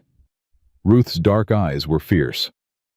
"You hold on to that land, Eliza, whatever it takes. Because once Blackwood owns the water rights, he owns the whole valley, and the rest of us will be at his mercy." The weight of it pressed down on Eliza's shoulders. It wasn't just about her anymore. Wasn't just about keeping a roof over her children's heads. Her small ranch, with its struggling finances and broken fences, was somehow the last line of defense against a man who wanted to own everything. She thought about telling Nate when she got home, then decided against it. He had enough to worry about with Jack Hollis. He didn't need to know that their problems were multiplying like weeds in untended soil, but secrets had a way of coming out, especially in small territories where everyone knew everyone else's business. That evening, as Eliza was making dinner, Benjamin burst through the door with news. "Mama, there's talk in town. They're saying Mr. Blackwood is hiring men, rough men. Cowboys and drifters who work for cash and don't ask questions." Nate, who'd been washing up at the basin, went still. "Where'd you hear this?" "At the feed store. 2 men were talking. They didn't know I was listening." Benjamin's face was troubled. "One of them said Blackwood's planning to make examples. Said small ranchers who won't sell are going to face accidents, property damage, livestock deaths, things that look natural but aren't. That's just talk. Eliza tried to keep her voice calm. Men exaggerate, make things sound worse than they are. Maybe. Nate dried his hands slowly. Or maybe Blackwoods decided to stop asking nicely. Mrs. Hartwell did something happen today, something you haven't mentioned. Eliza met his eyes and saw he already knew. Saw he'd probably heard about Blackwood's visit to the store before Benjamin had even gotten home. Small towns didn't keep secrets well. He made me an offer for the ranch. She set down the spoon she'd been stirring with. $2,000. I refused. 2,000? Nate's voice was carefully neutral. That's a lot of money, Eliza. It's not enough. She turned to face him fully. This ranch is worth more than money. It's Samuel's legacy, my children's future, and I won't hand it over to a man who wants to control everything and everyone in this valley. Even if keeping it means putting yourself in danger. Even then. She lifted her chin. I've been scared before, Nate. Been desperate. Been beaten down. But I'm still here. Still standing. And I'm not going to let Victor Blackwood or anyone else chase me off my own land. Something shifted in Nate's expression. Pride, maybe, or respect. All right then, we fight, but we fight smart. Benjamin starting tomorrow, you don't go anywhere alone. Clara, same for you. Grace stays with your mother at all times. We assume Blackwood's men are watching. Assume they're looking for opportunities, and we don't give them any. You think he'll really come after us? Clara's voice was small. I think desperate men do desperate things. Nate crouched down to her level. But here's what you need to understand. Blackwood wants to scare you, wants you to feel helpless. That's how men like him win. They make you afraid and fear makes you careless. So we're not going to be afraid. We're going to be careful. There's a difference. I'm scared anyway. Grace whispered. That's okay. Nate pulled the little girl into a hug. Being scared is normal. It's what you do with the scared that matters. You can let it freeze you, or you can use it to stay sharp. Stay alert.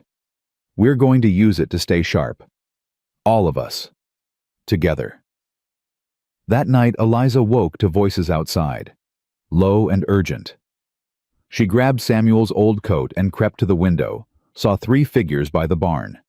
Nate and 2 other men, one of whom she recognized as Edward Chen. She should have stayed inside. Should have let the men handle whatever business they were discussing.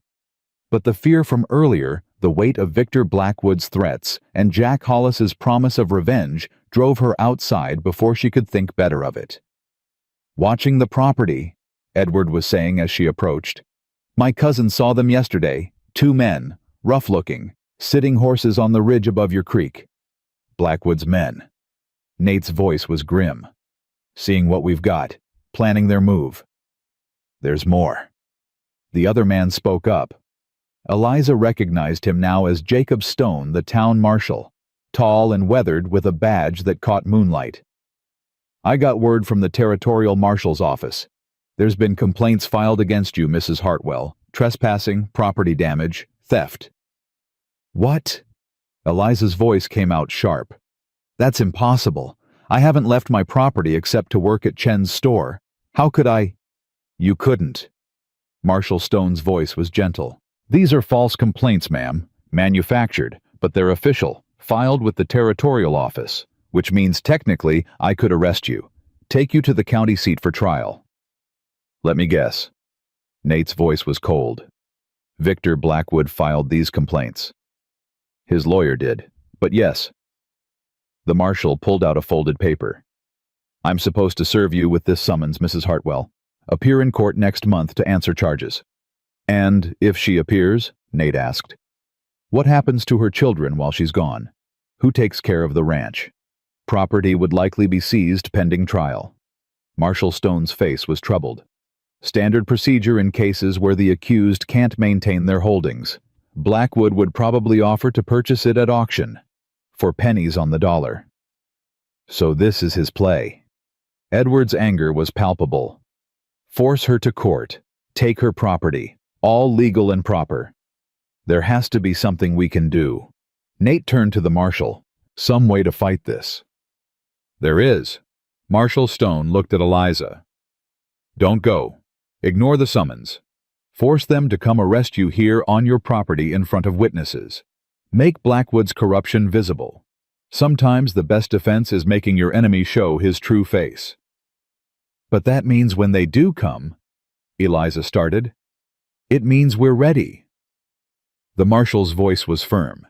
It means the whole town knows what's happening, knows it's wrong. And ma'am, public opinion matters.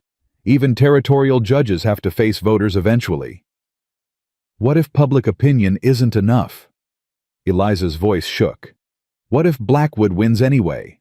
What happens to my children? He won't win. Nate's voice was absolute. We won't let him. You can't promise that. Yes, I can. He turned to face her fully. Eliza, I've been a coward for 4 years, running from what I did, running from responsibility, running from anything that might require me to stand and fight. But I'm done running. You stand? I stand with you. Blackwood wants this ranch. He's going to have to go through me first, and I promise you that's not going to be easy. Marshal Stone cleared his throat. Mr. Cross, I appreciate the sentiment, but you should know I did some checking on you. Know about what happened in Texas. Know about Jack Hollis looking for you. If Blackwood's men find out you're here, they might use that, might bring in Hollis, turn this into something bigger than a land dispute. Let them try. Nate's jaw set hard. I'm not hiding anymore. Not from Hollis. Not from Blackwood. Not from anyone. I made mistakes. I'll answer for them. But not until these people are safe. Not until Eliza and her children have what they need. Edward clasped Nate's shoulder. You're a good man, Cross. Ruth and I will spread word. Make sure people know what Blackwood's doing. Make sure when trouble comes, you're not facing it alone. Appreciate it. Nate shook his hand. But you be careful. Blackwood's got money and influence. He could make things hard for you. Let him try. Edward's smile was grim. I've been running that store for 20 years. Blackwood needs me more than I need him. And I'm tired of watching good people get crushed by bad men with expensive suits. After they left, Eliza stood in the cold with Nate neither speaking, both lost in thought. I'm sorry, she finally said. Sorry you got dragged into this. Sorry your life got complicated because you stopped to help us. My life was already complicated. Nate's voice was soft. You just gave it meaning. There's a difference. Nate. Eliza, I need to tell you something. He turned to face her, and in the moonlight, his eyes were dark and serious. When I stopped at your door that first day, I was planning to keep riding. Was planning to drift through Wyoming and end up somewhere north. Somewhere cold and empty, where I could disappear. I was tired, Eliza. Tired of carrying guilt. Tired of waking up every morning knowing I'd killed a man and destroyed his family. I wasn't looking for redemption. I was looking for oblivion. He took a breath. Then I saw you in that street. Saw your children hungry and scared. Saw the whole town turn their backs while you begged. And something in me broke. Or maybe something in me healed. I don't know which. But I knew I couldn't keep running. Knew I had to stop. Had to try to do something right even if I'd done so much wrong. You've done everything right. Eliza's voice was fierce. Everything. My children are fed because of you. My ranch is still standing because of you. We're alive because of you. And now I've brought you more trouble. Jack Hollis, Victor Blackwood, all of it connected to me. No. She grabbed his arms, forced him to look at her. Blackwood was coming whether you were here or not. He's been circling this ranch since before Samuel died. And Jack Hollis. His anger is his own. You didn't create it. You just became the target. But neither of those things are your fault, Nate. Neither of them are reasons for you to leave. Then what are the reasons to stay? His voice was barely a whisper. Because I'm falling in love with you, Eliza. And that scares me more than Hollis or Blackwood or anything else, because loving someone means you can lose them, means you can fail them. And I don't know if I can survive failing again. The words hung between them raw and honest and terrifying. Then we don't fail, Eliza heard herself say. We fight. Together. And if we fall together. But Nate, I can't do this alone anymore. Can't pretend I don't need you. Can't pretend you're just hired help or temporary or anything except what you actually are. And what's that? Essential. The word came out fierce. You're essential, Nate Cross. To me, to my children, to this ranch and this life and everything we're trying to build. So stop trying to protect me from you and just stay. Really stay. Not for a month. Not until the work's done. Just stay. He kissed her then. Quick and almost desperate, his cold lips against hers, his hands cupping her face like she was something precious he'd almost lost. When he pulled back, they were both breathing hard. I'll stay, he said. God help us both. I'll stay. They went inside together, hands joined, and found all three children awake and watching from the doorway. About time, Clara said, trying to sound adult and failing through her grin. Benjamin just nodded, satisfied, and Grace launched herself at both of them, wrapping her small arms around both their legs and holding on like she'd never let go. We're a family now, the 4-year-old announced. A real family. Right. Eliza looked at Nate, saw her own hope and fear reflected in his eyes. Right, she said. A real family. The next week passed in tense preparation. Nate worked from dawn to dusk, fortifying the ranch like he was preparing for siege. He reinforced the barn doors, fixed the broken shutters on the cabin windows, even built a small storm cellar behind the house just in case. Marshal Stone stopped by twice, checking in, making his presence known. Edward and Ruth brought supplies more than Eliza could afford, refusing payment. Neighbors she barely knew suddenly started finding reasons to ride past, to wave, to stop and chat. The community was circling wagons, she realized, protecting their own against outside threats. But Victor Blackwood's men were circling too. Benjamin spotted them regularly, now riding the ridgelines, watching from a distance, never coming close enough to confront, just watching, waiting. And Jack Hollis was still out there somewhere, carrying his brother's ghost and planning revenge. It was Clara who saw them coming first. Mama, she called from the window where she'd been keeping watch. Riders, a lot of them. Eliza's heart seized. She moved to the window, saw 6 men on horseback approaching fast. Victor Blackwood was in front, his expensive coat pristine despite the mud. Behind him rode Marshal Stone, looking grim. And behind them, 4 men Eliza didn't recognize. Rough men. Armed men. Benjamin, take your sisters to the storm cellar. Her voice came out calmer than she felt. Now. But Mama. Now. She pushed him toward the door. Don't come out until I say it's safe. Nate appeared from the barn, rifle in hand. He positioned himself between the cabin and the approaching riders, his body language calm but ready. The riders stopped 20 feet away. Blackwood dismounted, holding a paper. Mrs. Hartwell, he called out. I have a court order. You're required to vacate this property immediately pending trial. You have 1 hour to gather your belongings and leave. This is my property. Eliza stepped out onto the porch, Nate beside her. You have no right. I have every right. Blackwood smiled.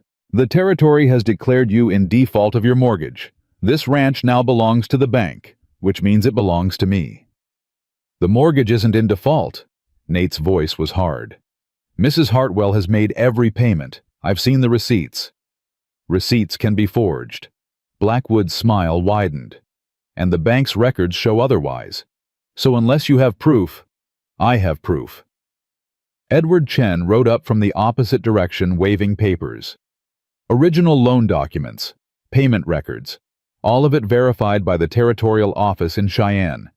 Mrs. Hartwell's mortgage is current Blackwood. This foreclosure is fraud. Blackwood's face darkened. Those documents are forgeries. No, yours are. Marshal Stone's voice carried authority. I checked Blackwood. Sent a telegram to Cheyenne myself. Your bank records don't match the territorial files, which means someone's been cooking books, and I'm guessing that someone is you. This is outrageous. Marshal, arrest these people for what? Another rider approached. An older man with a silver badge. For defending their property. For standing up to a corrupt banker. I'm Territorial Marshal William Hayes, Mr. Blackwood, and I've been investigating complaints about your business practices for 6 months now. Blackwood's confidence cracked. I don't know what you think you've found. I've found evidence of fraud, falsified documents, intimidation, threats of violence. Marshal Hayes pulled out a thick folder. I've got testimony from 12 different ranchers you forced off their land. I've got bank records showing you inflating interest rates without authorization. And now I've got proof you tried to forge a foreclosure on Mrs. Hartwell's property. He nodded to his men. Victor Blackwood, you're under arrest for fraud, corruption, and conspiracy to commit theft. Anything you say can and will be used against you in court. Eliza couldn't breathe, couldn't process what was happening. 1 minute she'd been facing eviction. The next her enemy was being led away in chains. How? She asked Edward. How did you do this? Wasn't me. Edward smiled. Was your man there? He nodded at Nate. He rode to Cheyenne 3 days ago. Didn't tell you because he didn't want to get your hopes up.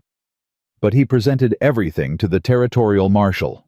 Your payment records, Blackwood's threats, all of it. The marshal was already investigating Blackwood for other complaints. Nate's evidence was the final piece. Eliza turned to Nate. You went to Cheyenne. That's a 2-day ride. When did you? When you were at the store. He looked almost embarrassed. Figured you had enough to worry about without adding my maybe it will work plans. But I couldn't just sit here and watch Blackwood take your ranch. Had to do something. You did more than something. Marshal Hayes approached, extending his hand. Mr. Cross, your testimony was instrumental in bringing Blackwood down. The territory owes you thanks. Don't want thanks. Nate shook his hand briefly. Just want Mrs. Hartwell and her children to be safe. They will be. The marshal's eyes were kind. Blackwood's properties will be liquidated to pay restitution to his victims. That should help a lot of folks get back on their feet, including you, ma'am. You'll receive compensation for the fraudulent interest he charged you. Eliza felt tears start. Relief. Gratitude. Overwhelming emotion she couldn't name. Thank you. Thank you all. Thank your man there. Edward clapped Nate on the shoulder. He's the one who made this happen. After they left, after the immediate crisis was over, Eliza just stood there shaking. Benjamin, Clara, and Grace emerged from the storm cellar, chattering excitedly. Neighbors who'd been watching from a distance rode over to celebrate. Someone broke out whiskey. Someone else started making plans for a barn raising to help the widows Blackwood had cheated. Through it all, Nate stood slightly apart, uncomfortable with the attention-deflecting praise. Eliza found him later behind the barn, checking on Willow. You saved us, she said simply. Again. Just did what needed doing. No. She moved closer. You did what no one else thought to do. You fought back. You took on a powerful man who'd been terrorizing this whole valley. And you won. We won. He corrected gently. Community won. Marshal Hayes won. Justice won. I just pointed them in the right direction. Don't diminish what you did. Her voice was fierce. Don't pretend it doesn't matter. Because it matters, Nate. It matters more than you know. He finally looked at her. Really looked at her. I was scared the whole time. Riding to Cheyenne, presenting evidence, hoping Hayes would listen. I kept thinking, what if I'm wrong? What if this makes things worse? What if I fail and Blackwood destroys her anyway? But you didn't fail. You succeeded. This time. His voice dropped. But what about next time? What about Jack Hollis? He's still out there, Eliza. Still planning. Still angry. And I can't ride to Cheyenne to fix that. Can't present evidence or call in marshals. That's just me and him and 4 years of grief. Then we'll face it together. She took his hands. Whatever comes, whenever it comes. Together. You keep saying that word. Because I mean it. She pulled him close, rested her head against his chest, felt his arms come around her. I love you, Nate Cross. And I know it's too soon. I know Samuel's barely cold. I know all the reasons this is wrong. But I don't care. I love you, and I'm not going to apologize for it. His arms tightened. I love you too. God help me, I love you too. They stood there holding each other while the celebration continued in front of the cabin. And for the first time in months, Eliza let herself believe that maybe, just maybe, they were going to be all right. But peace never lasted long in Wyoming territory, and their moment of triumph was shorter than either of them hoped. Jack Hollis came on a Tuesday morning 3 weeks after Blackwood's arrest, riding alone through fresh snow that had fallen overnight. Eliza was at Chen's store. Benjamin and Clara were in town picking up supplies. Only Grace was home playing with her doll by the fire, while Nate repaired harness leather at the kitchen table. He heard the horse before he saw it. Rose slowly setting down his tools, moving to the window. One rider, familiar silhouette, the scarred face that had haunted his dreams for 4 years. Grace. Nate kept his voice calm. I need you to go to the storm cellar. Right now. Don't ask questions. Just go. But Mr. Cross. Now, sweetheart, please. Something in his tone made the 4-year-old obey without argument. She grabbed her doll and ran her small feet pattering across the floor. Nate waited until he heard the cellar door close, then picked up his rifle and stepped outside. Jack Hollis dismounted slowly. He wasn't wearing a gun that Nate could see, but that didn't mean he wasn't armed. Men like Jack always had weapons. The question was whether he planned to use them. Deputy Cross. Jack's voice was as cold as the wind. Been looking for you. Found me. Nate kept the rifle pointed down but ready. What do you want, Jack? What I've always wanted, justice for my brother. Your brother pointed a gun at a child. I did what I was trained to do. With a gun that wasn't loaded. Jack took a step closer. With a desperate man who just wanted to feed his family. You didn't give him a chance, deputy. Didn't try to talk him down. Just pulled your trigger and ended him. I gave warning. I aimed for his shoulder. He moved. Nate's hands tightened on the rifle. I've replayed that day 1,000 times, Jack. Thought about what I could have done different. But the truth is, I made the best decision I could with the information I had, and I've been paying for it every day since. Not enough. Jack's voice went hard. Your guilt doesn't bring Daniel back. Doesn't feed his children. Doesn't undo what you did. No, it doesn't. Nate lowered the rifle completely, let it rest against the porch rail. So what do you want from me, Jack? You want me to die, to suffer, to lose everything, like Daniel lost everything. Tell me what would make this right, and I'll do it. But leave the woman and her children out of it. They didn't do anything except offer shelter to a broken man. Jack was quiet for a long moment, studying Nate with those hard eyes. You love her, the widow. I can see it on your face. Yes. No point in lying. I love her. Love her children. They gave me something I thought I'd lost forever. They gave me a reason to stop running. Then maybe that's the justice. Jack's hand moved to his belt. Nate tensed, ready to dive for the rifle. But Jack didn't pull a weapon. He pulled out a photograph, held it up so Nate could see. 3 children.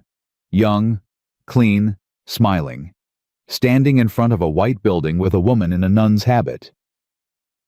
"Daniel's kids," Jack said. "Mary Joseph and little Daniel Jr. They're at St. Catherine's Home for Children in San Antonio. Been there 4 years now. The nuns take good care of them. Make sure they're fed, educated, safe. But they're still orphans, deputy. Still growing up without their father." Nate felt his throat close. "I'm sorry. God, Jack, I'm so sorry." "Your sorry doesn't help them." Jack put the photograph away. "But maybe your money could. See, I've been thinking about what that little girl said. Clara. About revenge not fixing the hurt. About understanding being better than anger. And I think maybe she was right." He took a breath. "I can't bring Daniel back. Can't change what happened. But I can make sure his children have a future. Can make sure they don't grow up in an orphanage forever. I'm trying to raise money to bring them home, to get a place where I can take care of them properly. But ranch work doesn't pay much, and it's going slow." "How much do you need?" Nate asked immediately. $500. That's what the nun said. $500 to cover their care until I can take them, plus money for a house, furniture, everything 3 kids need. "I don't have $500. Nate's mind raced. "But I can get it. The territorial marshal, he offered reward money for my testimony against Blackwood. I told him I didn't want it, but he said it was mine by right. Bounty for bringing in a criminal. That should be close to $500, maybe more." Jack stared at him. "You'd give me that money? After I threatened you, threatened people you love? If it means those children get a home, yes." Nate said it without hesitation.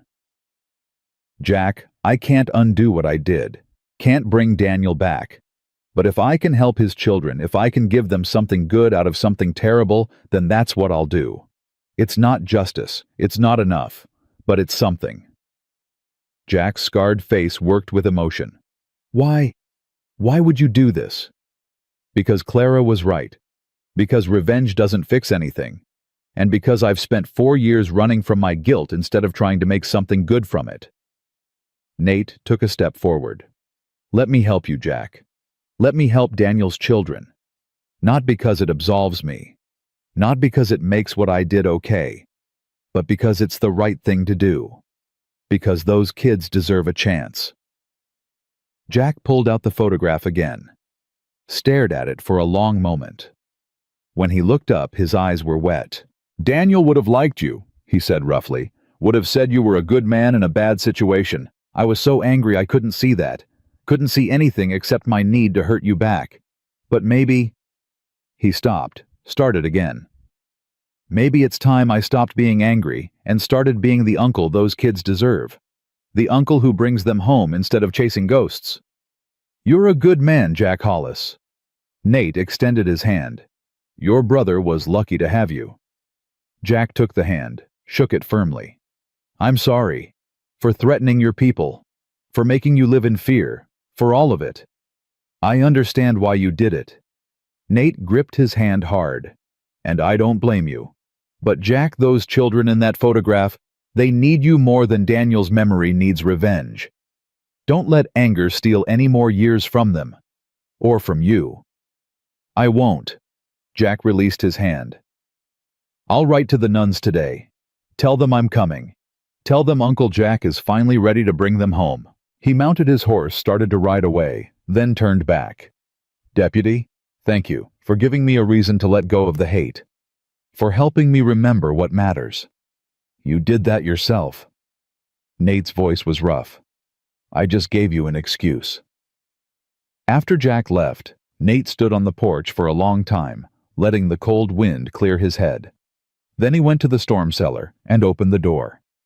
Grace was sitting on the bottom step, clutching her doll eyes wide. "Is the bad man gone?" "He's gone." Nate picked her up, held her close. "And he's not bad anymore, just hurt. But he's going to be okay now. We all are. Promise. Promise." When Eliza came home that afternoon, she found Nate teaching Grace to braid rope while they waited for Benjamin and Clara. He looked up when she entered, and something in his expression made her stop. What happened? Jack Hollis came by. Her face went white. Are you hurt? Is Grace? We're fine. Better than fine. He told her everything.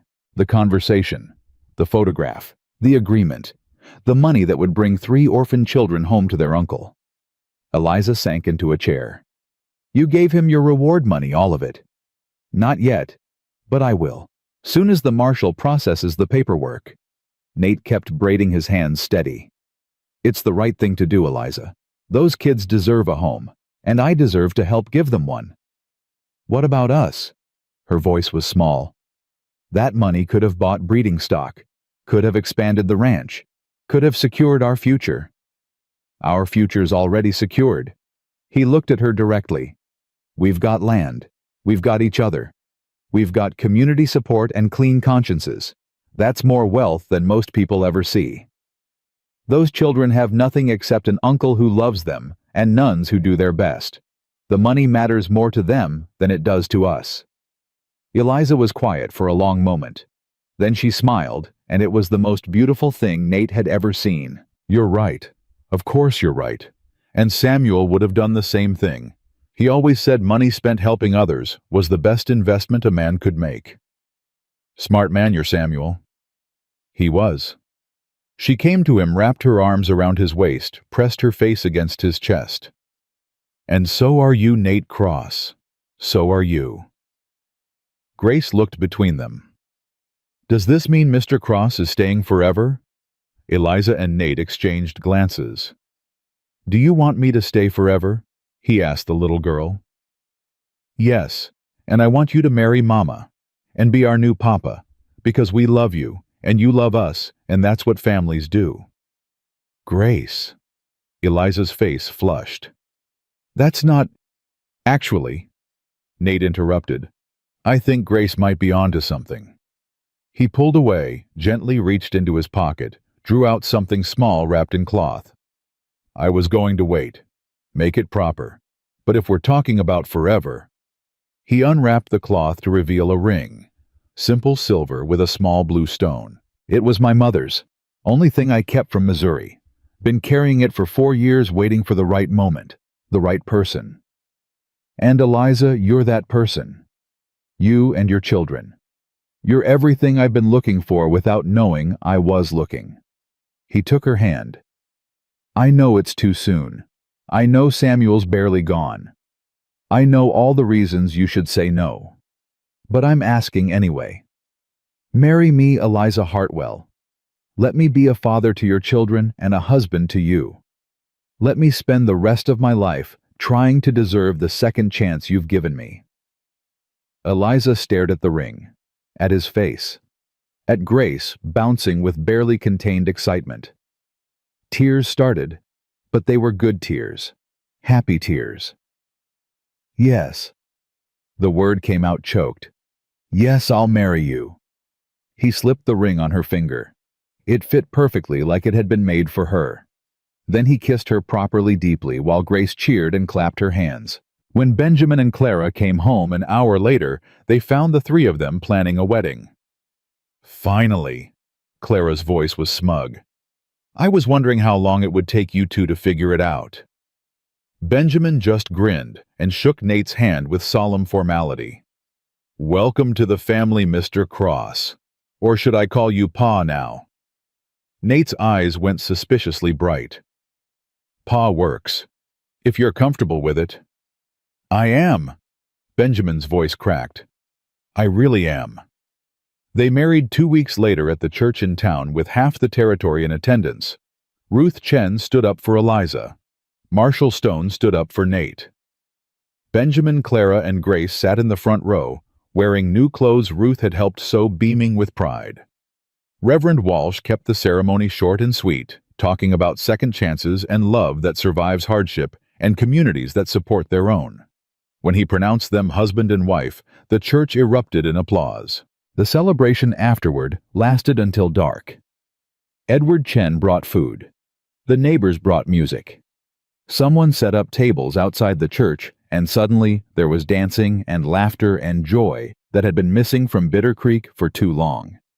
Victor Blackwood's arrest had freed something in the town. People who'd been living in fear, worrying about losing their land, suddenly remembered how to celebrate. How to be neighbors instead of just survivors. Eliza danced with Nate under the stars, while their children played with other children, and the community they'd fought so hard to keep embraced them both. "Happy?" Nate asked, holding her close. "Terrified." She laughed. "Happy and terrified all at once. Is that normal? I think that's marriage." He spun her gently. "But Eliza, I promise you this. Whatever comes, whatever hardships we face them together. No more running. No more being alone. Just us. Just family." Just family. She repeated it like a vow. I like the sound of that. Spring came early that year, the snow melting faster than anyone expected. By March, the creek was running high and the grass was already starting to green. Nate used the last of his savings to buy 2 young mares and arranged to borrow a stallion from a rancher in the next valley. By summer, they'd have foals. By next year, they'd have stock to sell. Benjamin thrived under Nate's teaching, growing taller and more confident every day. Clara discovered she had a talent for numbers and started keeping the ranch accounts. Grace learned to ride on Old Willow fearless and laughing. And Eliza worked at Chen's store 3 days a week, bringing in steady money while building her reputation as someone reliable, someone capable, someone who'd survived the worst and come out stronger.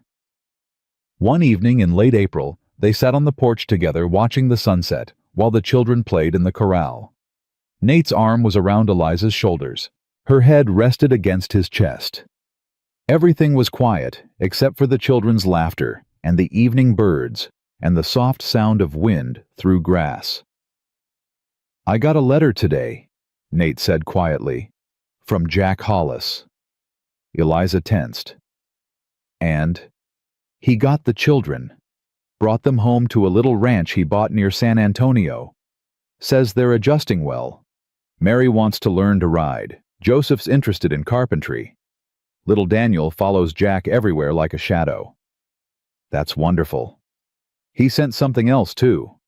Nate pulled an envelope from his pocket. "A check. For $500. Says it's repayment for the loan. Says he can't accept charity when his pride's already paid such a high price." "Are you going to cash it?" "No." Nate put the envelope away. "I'm going to write him back and tell him to put that money toward his niece and nephews. Tell him their education and future matters more than settling debts. Tell him we're square, him and me. Finally, square after 4 long years." Eliza tilted her head up to look at him. "You've changed, you know, since that first day. You were so closed off, so distant, like you were afraid to let anyone see the real you." "I was afraid." He kissed her forehead. "Afraid of getting close to people. Afraid of failing again. Afraid of being happy because happiness felt like something I didn't deserve." He paused. "You changed that. You and these children. You taught me that second chances are real. That redemption isn't about erasing the past, but about building a better future despite it. We taught each other." Eliza's voice was soft. "I was drowning, Nate. Literally drowning. Another week and I don't know what would have happened, but you threw me a rope, pulled me out, gave me reason to keep fighting. We saved each other then." He pulled her closer. "Just like we'll keep saving each other, every day, for the rest of our lives." Benjamin called out from the corral something about Grace trying to teach Willow to jump. Clara was laughing, telling them both they were crazy. And Grace's voice rose above it all, fearless and joyful and alive. Eliza thought about that day in the street. The rocks and the laughter and the absolute certainty that they were going to die. Thought about Nate's shadow falling across them and his rough voice saying words that changed everything. "Get up, ma'am, you're done begging." And she had gotten up, had stopped begging, had fought and clawed and survived her way into something that looked remarkably like happiness. "What are you thinking?" Nate asked. "I'm thinking about that first day, how close we came to losing everything. How one moment, one stranger, one act of kindness changed the entire trajectory of our lives. You believe in fate now. I believe in grace. She used the word deliberately. I believe in moments of grace that arrive exactly when we need them. You were my moment of grace, Nate Cross. My undeserved, unexpected, precious moment of grace. And you were mine. He kissed her properly deeply while the sun set fire to the horizon, and their children played, and the ranch that had almost been lost stood solid and secure around them. 10 years later, Benjamin would be a deputy marshal, like Nate had been, but wiser and more patient, learning from his adopted father's mistakes. Clara would marry the banker's son and bring modern accounting practices to the whole valley's ranches. Grace would become the best horse trainer in 3 territories, with clients coming from as far as Denver to work with her.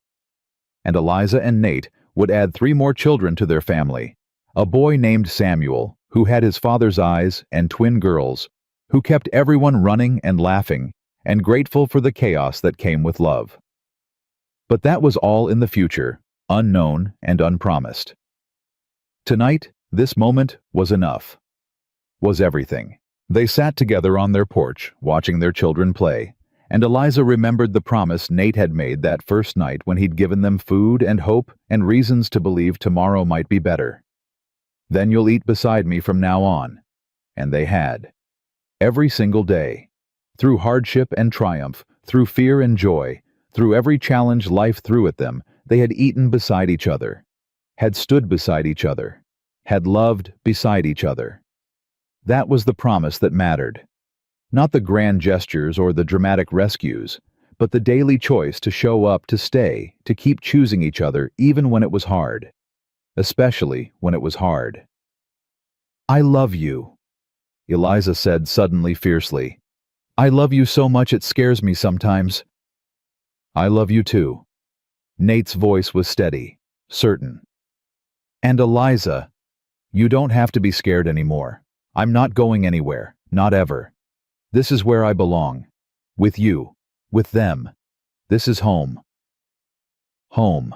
The word settled over them both like a blessing. They'd started with nothing but hunger and desperation, and a stranger's unexpected mercy. They'd built something real from that foundation. Something that would last beyond them, beyond their children, maybe beyond memory itself. They'd built family. They'd built love. They'd built home. And that was everything. That was enough. That was more than either of them had dared hope for when Nate Cross knocked on Eliza Hartwell's door and asked for water on a frozen Wyoming morning. The sun finished setting. The children came inside for supper. The family gathered around the table that was finally big enough, passing food and sharing stories and filling the cabin with warmth and laughter and the particular kind of magic that happens when broken people find each other and decide to be whole together. And if you listened carefully underneath all the noise and joy, you could hear an echo of that first moment when everything changed. When a desperate woman begged and a drifter said the words that would save them both. Then you'll never eat alone again. She never did.